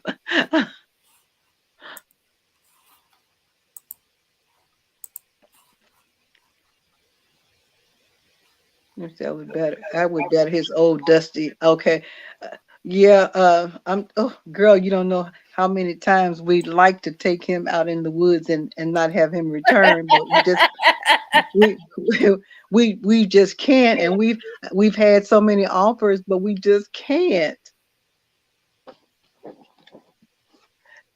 Because because I've told the police, like, I said now, when they were like saying, oh, tell her friends not to go over there, or I'll say, okay, they won't go over there, but I'll go over there. Well, Miss Hall, we don't want to arrest you. Why would you arrest me? They talking about arresting the wrong person. Yeah, I mean, why would you arrest me? Don't arrest me for trying to find my child, and he's not cooperating. That's why I'm telling you, it is just by the grace of God that I don't that we don't throw gasoline in that house. I'm telling you. But it, And it pisses me off because it seems like the bad energy is at the wrong person. They talk about they don't want to have to arrest you, but they don't say anything about going to arrest him. that is because, and I said it's because they assumed, which they were correct. I didn't know when Clint disappeared. I didn't know a lot about how the law worked, so they could tell me that, and that's how they do. That's if you look at some of those shows, it I watch this show all the time called Chicago PD, and they have, they get people in the interrogation room and start telling them about how they don't tell what they know, they can go to jail, or if they don't tell who so and so is, they can be an accessory until these people tell on the on the other person. But only somebody that doesn't know anything necessarily about the law, or maybe they've got in trouble when they were younger, would fall for that. And so we did, because we didn't know. So Mhm. had we known, had I known what I know now, I've been, oh my God, I've been down to that city hall so many times. So do you now we was looking at, because when we played her show about a week or so ago, we I did show a interview that you did with, I guess, the local news anchor, and you spoke about a dream you had about her, about Clea. What was the one when I felt I had a dream that she was like sitting in a bathtub with her Yeah. hands tied, calling me. Is that a sign that is, well, I know you would never give up because that's your child in a way. Do you think that's a sign that God is telling you that maybe she's still out there wanting for you to rescue her? Possibly. After, I'm telling you, after we did that, I'm telling you, if if anything came up in my brain, I don't care what time of day or night, I had my husband riding up and down the street trying. I'm like, oh, I woke up, because I'm thinking, okay, I know God will speak to a rock if he needs to, and I was praying, let a dog bark in my direction or something, just so that I can know where I need to search. And so we were, we were looking everywhere, and so I'm thinking, is this is telling me to keep looking. Mm-hmm. And that was like probably early in her disappearance, that happened. But um I just can't stop looking, because that was our only daughter. And so um I can't stop looking. And then, my husband has felt guilty over the years, and he's told me, that he felt like he didn't do enough to protect her. But what what but what what does he think he could have done though? you know, Different. I don't know, and I think about that all the time because um the um you know, during the time that they were younger, in Atlanta, there were a bunch of kids that came up missing, and so Dr. Amos said we were strict. We we were overly protected. That's why I said whenever they went somewhere, we all went. There was We didn't let them go hang out at the mall because the mall had opened, and kids were parents were dropping kids off at the mall just to hang out at the mall. We didn't let them do that. And I think the maybe the first year after Clea disappeared, or maybe it was during that the first year, we had a prayer vigil, maybe the first year. And so one of her friends had given me a video of Clea at a slumber party that she had for her birthday. Now, I don't even remember letting Clea go spend the night with somebody, but obviously she did because she was there. But we didn't there wasn't much that we let them do alone. Like she went to Girls State, which is um students that are, I guess, smart. They participate in a government school, and so they go to Girls State for a week. We took her up there and let her stay for the week, but we called her, contacted her every day to see what was going on with her, and so we were right there when it was time for them to go. But So that's what concerned parents do, you know. I That's said, what because we're thinking, even though we were, he said we were strict, we were overprotective, and even our friends said we were strict because we didn't let them just hang out. Something still happened, and so that's what makes us feel guilty, because even though we tried to do the best that we could, something still happened.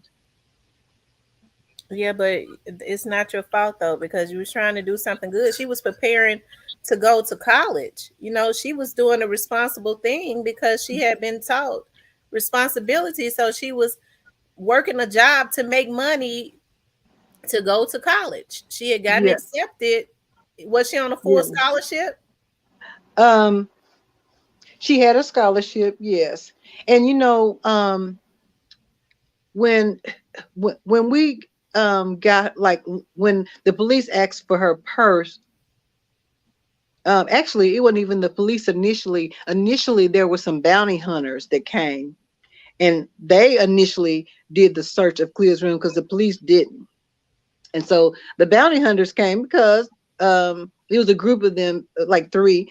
And so when we looked at Clea's planner, Clea had mapped out. I'm telling you, every day that she was going to do, from the end of school in May till August 21st, I think is when she was going to go to school. She had mapped out every day what she was going to do. And I'm like, I don't even map out every day of everything that I'm going to do. She was organized. And so she had, was making plans and preparation for what she was going to do, from from graduation over the summer to college.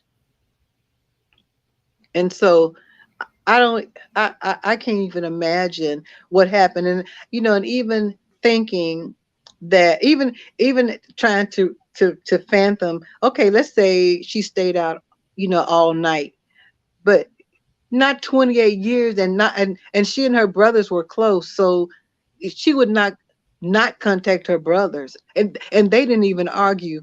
um because I was raised by my parents that you don't argue and fuss with your sisters and brothers. Now, if somebody messes with your sisters and brothers out in the streets, then you can handle them. But we didn't fuss and fight, and they didn't, because that's how they were raised.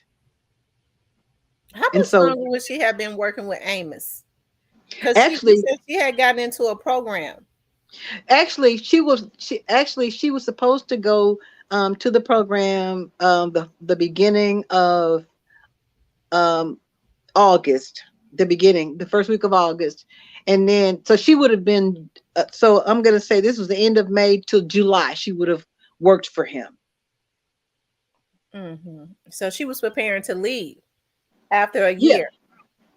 Mm-hmm. Okay. Yeah, because, she would have gone to and stayed in the dorm. So she wouldn't have been able to work for him. And, even now it's funny because he said that if she worked for him, she could work for the president of the United States. That is the statement he made. She could work for the president of the United States. So how all of a sudden she's gone from somebody that can work for the president of the United States to somebody that's no good, that comes from a family that's no good. Dr. Amos is evil. And he has a lot of rage on the inside of him because he's used to slicking and outsmarting people. He took it out on his wife, but he was actually mad at me because he felt like I had outsmarted him. You did. You did because, for one, he really didn't expect to talk to you, but she kind of gave him the phone. But then when you called him back after he got the number changed, I bet he probably blew a gasket. He was very angry. Who was it? Somebody They said they said were they got a good 14. feeling that the girls are involved, that those girls know more. When that young lady blocked me, that was very because, for one thing, her sister would talk to me, and then she didn't tell, she had some, it could be because of her sickness, but I just believe that it was more programmed. She's been programmed to say that. But for her sister to just block me, that's weird.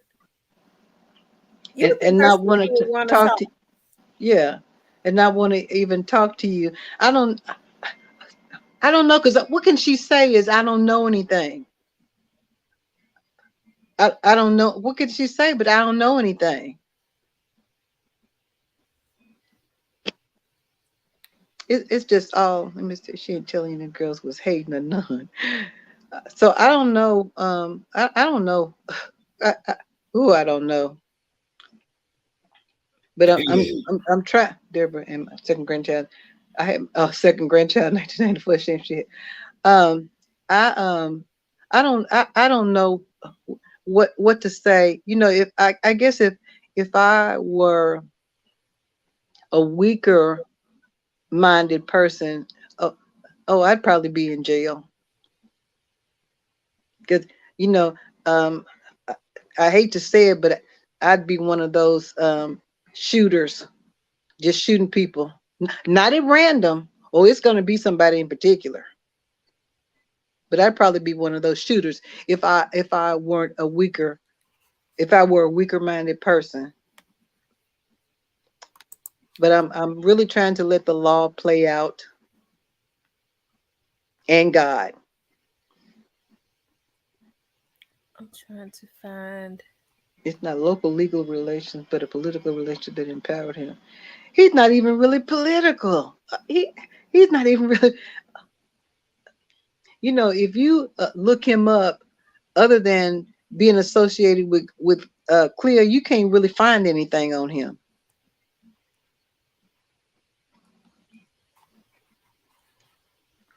He probably wants to be important, but he's not. I don't know what. Let me see. Somebody said they had a part in it and have it at his house. Let me see. What's Clinton? Clinton. And it happened in his house. Clinton.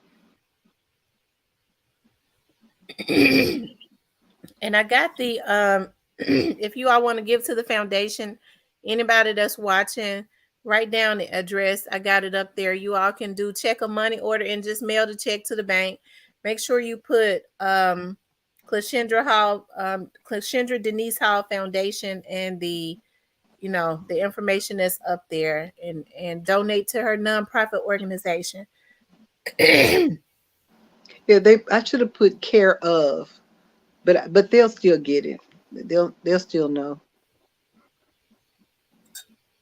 Like this case is Dingma said that she thinks this case is solvable and probably could have been solved a long time No, ago. it's definitely solvable. I have been saying that if I could come down there for 90 days, I could solve it. See, the only thing about that is that he's usually the block for the police or anybody that's investigating because he's not going to let you talk to his wife. He's not going to really talk to you. He's not going to let you come and search the property. And so it almost limits what you can do as far as the case. Is the lady that lived in the older lady, has she passed on? I don't know if she has or not because the house looks empty and it's had a tarp on the roof for the last year. Like, I don't know, maybe a tree fell on it too. Mhm. But she was old, um, looking, like old looking. The last time I saw her, which was probably before 2012, the last time that I saw her. So I don't know if she's still living or not. I've tried to um, look up obituary for her, and I hadn't found one. I agree with you, Dennis, because even if they couldn't get him one way, he has been mishandling federal funds. They were supposed to light some fire up on him on that. So that is weird. It is absolutely weird. I don't know if that was just them and their mentality of not being concerned about this 18-year-old African American girl, because I talked to actually again when I used to go to Washington, and actually Colleen, Nick, and I are friends. So Morgan has been missing 28 years as well. And so, they would talk about how the difference in the investigation of her case, because they had in Alma, where she didn't live, they just went to a ball game in Alma. The FBI came in. Those people, the fire department, put her family up for at least a month or two in the fire department. And then they helped her get a house in Alma, which is where she's still lives. But they would talk about how the difference in how the case was investigated, because I think Morgan was 12 at the time, I or remember that. 9. Was that in Arkansas? They were in Arkansas too, right? Yeah, Morgan Nick. Was it Morgan yeah, Nick? yeah, they're in Arkansas. Mm-hmm. But the just the way that they investigated, because even let me tell you, I told you that I had been going to trainings at the National Center for Missing and Exploited Children. And so one year we had gone for a training, and so they were giving us a tour through the building and showing us how the different departments work, the age progression and all of that. And we got to this one unit, and I can't even remember which unit it was, but they were talking about how once a child, that was before they could continue investigating, but once they turned 18, they really dropped off the National Center's registry. They might have been in like NamUs or something, but they would drop. The National Center really stopped doing any investigating. And Clea was 18 when she got in the center, and so she got caught in the crack. And so because we had been going to the National Center and doing trainings and stuff, they picked her case back up. But in 1995 or 98, if you were 18, you didn't get investigated by the National Center for Missing and Exploited Children, because it was the National Center for Missing and Exploited Children. And you got cut off. So that's what I was saying. Like if you're 14 to 16 or 14 or less, oh, great chance of being searched for. But if you got 16, iffy. But if you got 18, it was like none. So even though the laws have changed over the years, because there's parents like myself, that have, because we've gone to, when we've gone to Washington, we've gone to our representatives' offices to say this is what we need to have done. But He said, "Do he be at the dog track?" They want to catch him.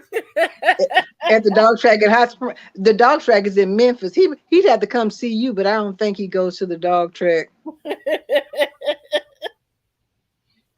The dog track is But in West Memphis, Arkansas. yeah, I don't know if he goes to the dog track, but I don't I don't know if he's easy to find. He's easy to find.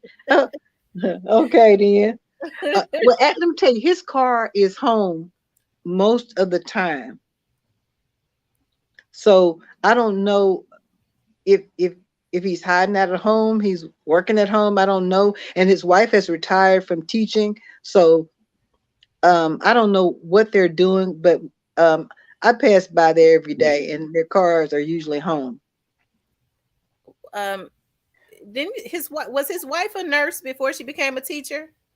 No, let me tell you, his wife was going to school to be a nurse, and he made her change her major to become a special education teacher like his first wife.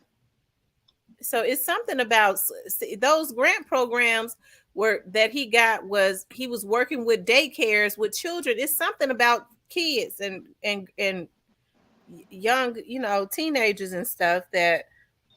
Well, he was really trying to make his wife take the second wife take the place of the second. I mean, the second wife take the place of the first wife, because her hair initially was longer, and then she got it cut like the first wife, which he probably told her to get it cut.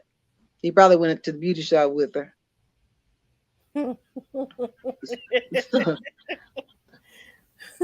So he made her change her, and it's, you are, how, if you're already in college taking classes, how are you going to change your major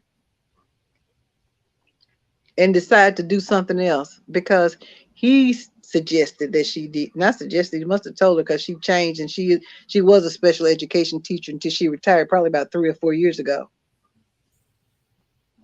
Wow. This is a sad thing that this man, not only that this investigation was not handled properly, but he could walk around and be arrogant. To say, well, y'all should have came and checked my house 18 years ago. Well, he is telling the truth, but he was laughing in their faces. Yeah, he did. And I'm telling you, he went in every room, I guess, that they searched, to make sure, I guess, to make sure of what they were looking at, or that And they that's didn't take unheard anything. of.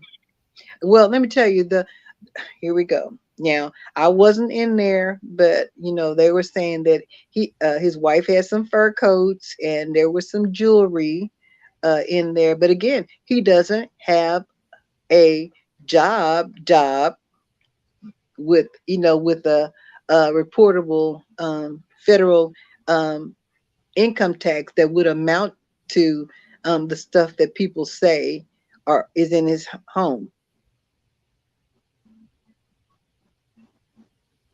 So unless he's used, well, he's probably used a lot, because he probably has always used grant money, and Because even though those his people are houses are school very teachers. nice. Those are nice homes.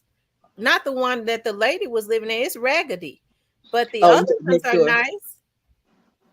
Yeah, and I don't know what his current one looks like, but according to um, the guy, it is a mansion. Although it's kind of crumbling a little bit on the outside now, so I don't know if he just doesn't have time for or the money for renovations, or he has everybody that he has done that has done work for him says that he will find fault in whatever it is that they're done when it's time to pay. And Wow. so they don't, most of them have not gotten paid. That's why I got so many of these stories, because they didn't get paid. No, So they Miss Deborah, they said he's always did dirt, and he was always comfortable with doing it. He did it from the time he was a teenager. So, and one thing the man um said, his friend, his old friend said he got nerves like a bat out of hell. Nothing scares him.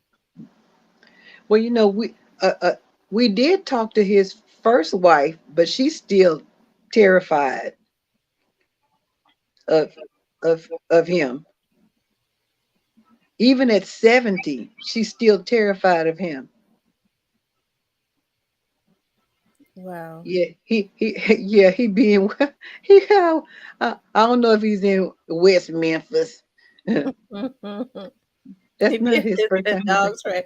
Well, he was frequenting Memphis. His mom is probably passed on now, but I remember his mother used to be in a nursing home in Memphis.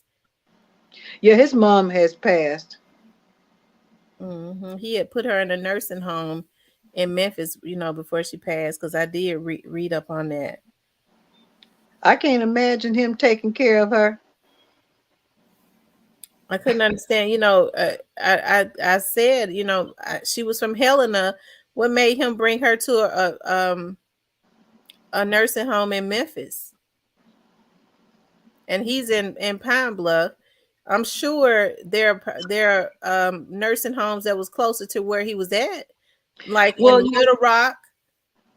I don't think he wanted her to be close to him, but he has a sister or two sisters that live. I don't know if they live in that in that area, because there was like, I want to say, 5 or 6 siblings, and one sister I heard went to jail for him on one of these fraud cases Hmm. because of his connection. They don't let him you touch him as long as he remain their puppet. I know it sounds like he does something for people. He doesn't do anything for people in this city. You rarely see him. I think when Clea disappeared, he was a member of the NAACP, and he was, I think I saw him at a meeting once, but you don't hardly see him anywhere because people give him a look that he doesn't like, especially when he feels like he's important. What was his purpose of writing all of the deacons and stuff in the church? Didn't he write a letter or something? That was his statement that he was handing out to the ministers at the Oh, different churches. His statement trying to justify his innocence and how terrible we were. wow. And so he passed that out to the deacons in the church. So even in all of this, even from the very beginning, he was still trying to defame the character of this young lady's family instead of helping them to figure out what had happened to her at his house. That's because if he could do that and shed light, because I had this lady call me and said, oh, he's just a wonderful person. I said, ma'am, I don't know what you know about him, but is that going to help me find my daughter? And if you can't help me, I believe you need to hang up. Wow. Well, Well, good. Miss Hall, this live has gone on for almost 4 hours. It's 2 o'clock in Okay. the morning. Okay. So, like I said, in closing, I know you probably said it before, but let's just say it again. What would you like to say to anybody? Okay. If there's anybody out there with any information, there is a um, tip line. If you call the Pine Bluff Police Department and leave an anonymous tip, if you got an idea, um, Facebook me, Laurel Williams Hall. If you got an idea of something that, I'll try almost anything short of just burning that house down. But I'll try almost anything. Or if you have an idea or a thought, let me tell you and this is the last thing I'm going to say, Tamara. When when uh, when Clea disappeared and we went on our first search, the we were like, I was with a detective, Willie was with a detective, so they made sure we were with law enforcement. And so the detective that I was with, he's not there anymore. He's been gone for a while, but he had to go by the office and pick up something. And he said, "You see this file cabinet right here?" And I said, "Yeah." He said, "The file cabinet right there has that open cases on top. On top of file cabinet, there was a basket, and it had cases that were open." He said, "So if the guys had an idea about something, they can go pick up the file and look at it, and maybe they can come up, maybe they'll have an idea." And he said, "But your daughter's file is locked up in the captain's office." Wow. So I'm like, "Why do they have her file locked up?" He said, "I don't know why it's locked up, but every other case that we're investigating is right here at this file cabinet." Hold on, Miss Hall. I want you. I'm putting something in private chat. Can you see it? Uh, Hold on. Uh, it hadn't popped. It hadn't popped up.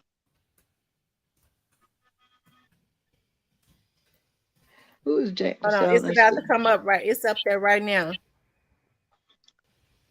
Can you see it? On my email. Okay. Yeah. Okay. If you write your email in there, then I give them that so that they Okay. can, if anybody wants to contact you, they can email you. Okay.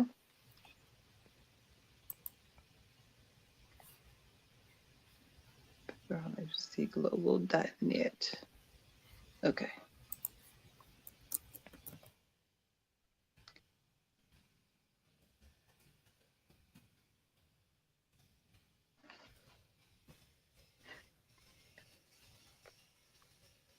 Thank you all for um for listening to me and let me do my little rant and rave tonight. Um, it just sometimes it just makes me feel better when I can just talk about it. I can't really do anything about it, but sometimes it just makes me feel better if I can um, talk about it. And so, if somebody has some information, Tamara's going to put my email or her email address in there. And if y'all got some ideas, email me. I appreciate you guys so much.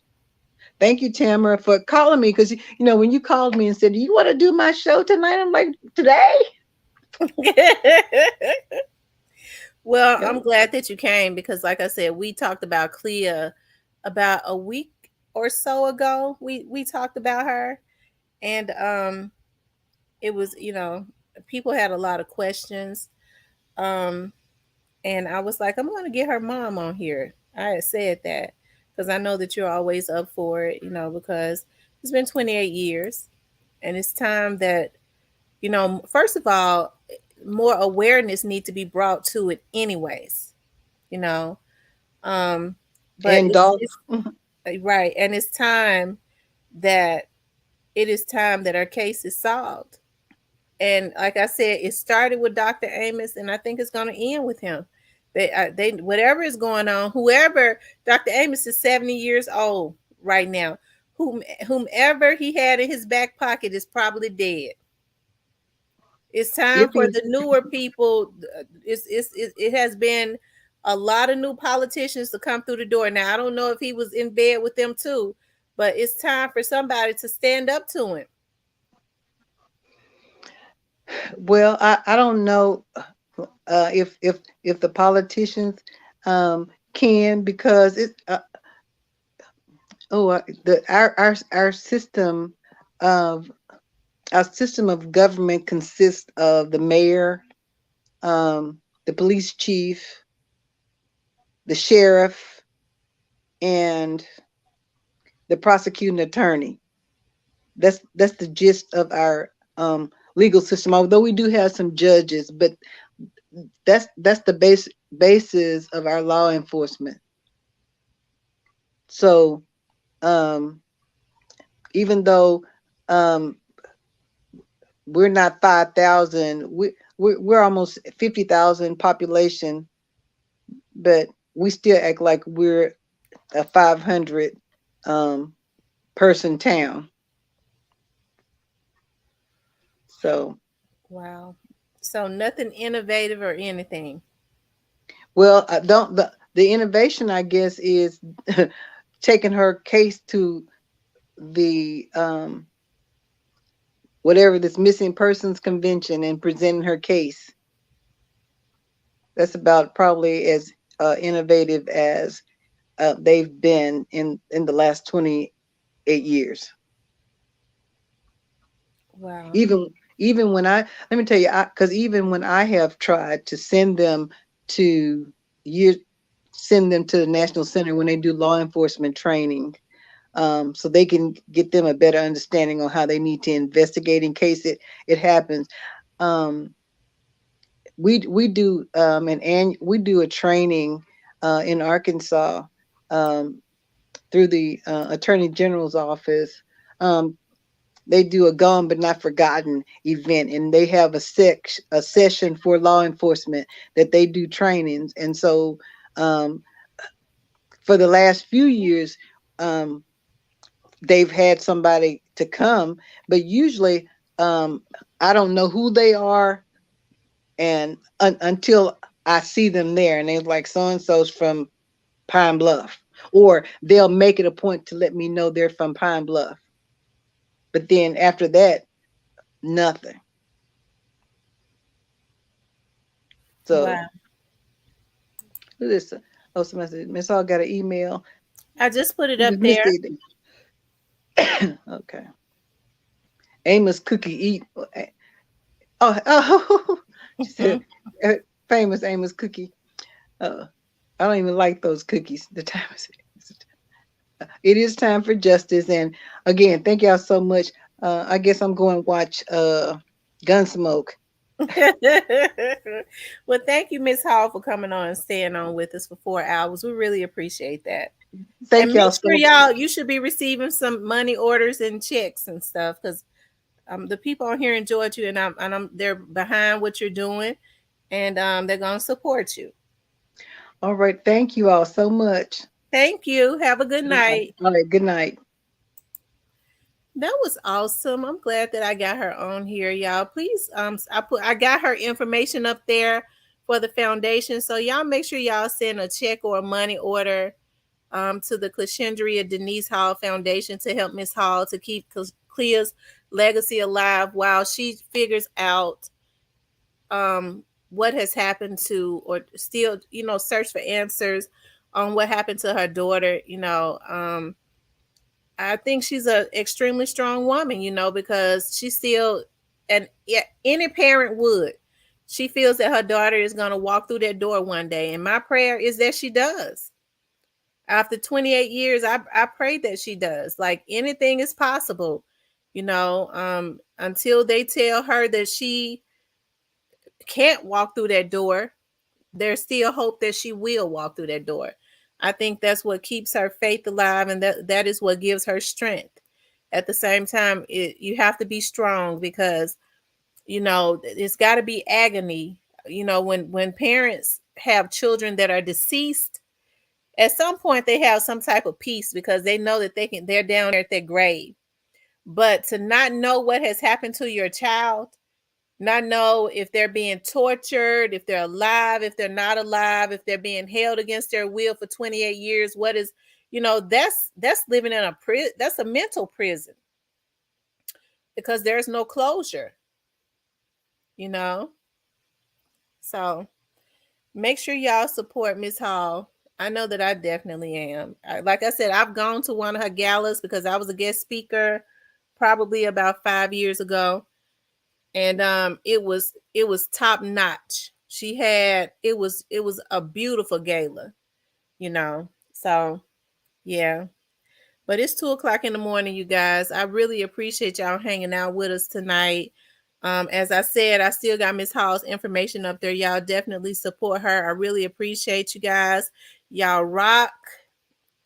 I'm gonna always bring, this is what I've been doing forever. I'm gonna always bring y'all the truth. I'm gonna always do that, because that's what I do. But I want to thank y'all for tuning in. I love you all. I want y'all to have a good night. I might, as Player Co always say, I might pop out tomorrow. I don't know. I think I'm gonna have some more things going on tomorrow that I need to work on. But even if I don't, I'm gonna see y'all Monday. I love you guys. Y'all have a good night.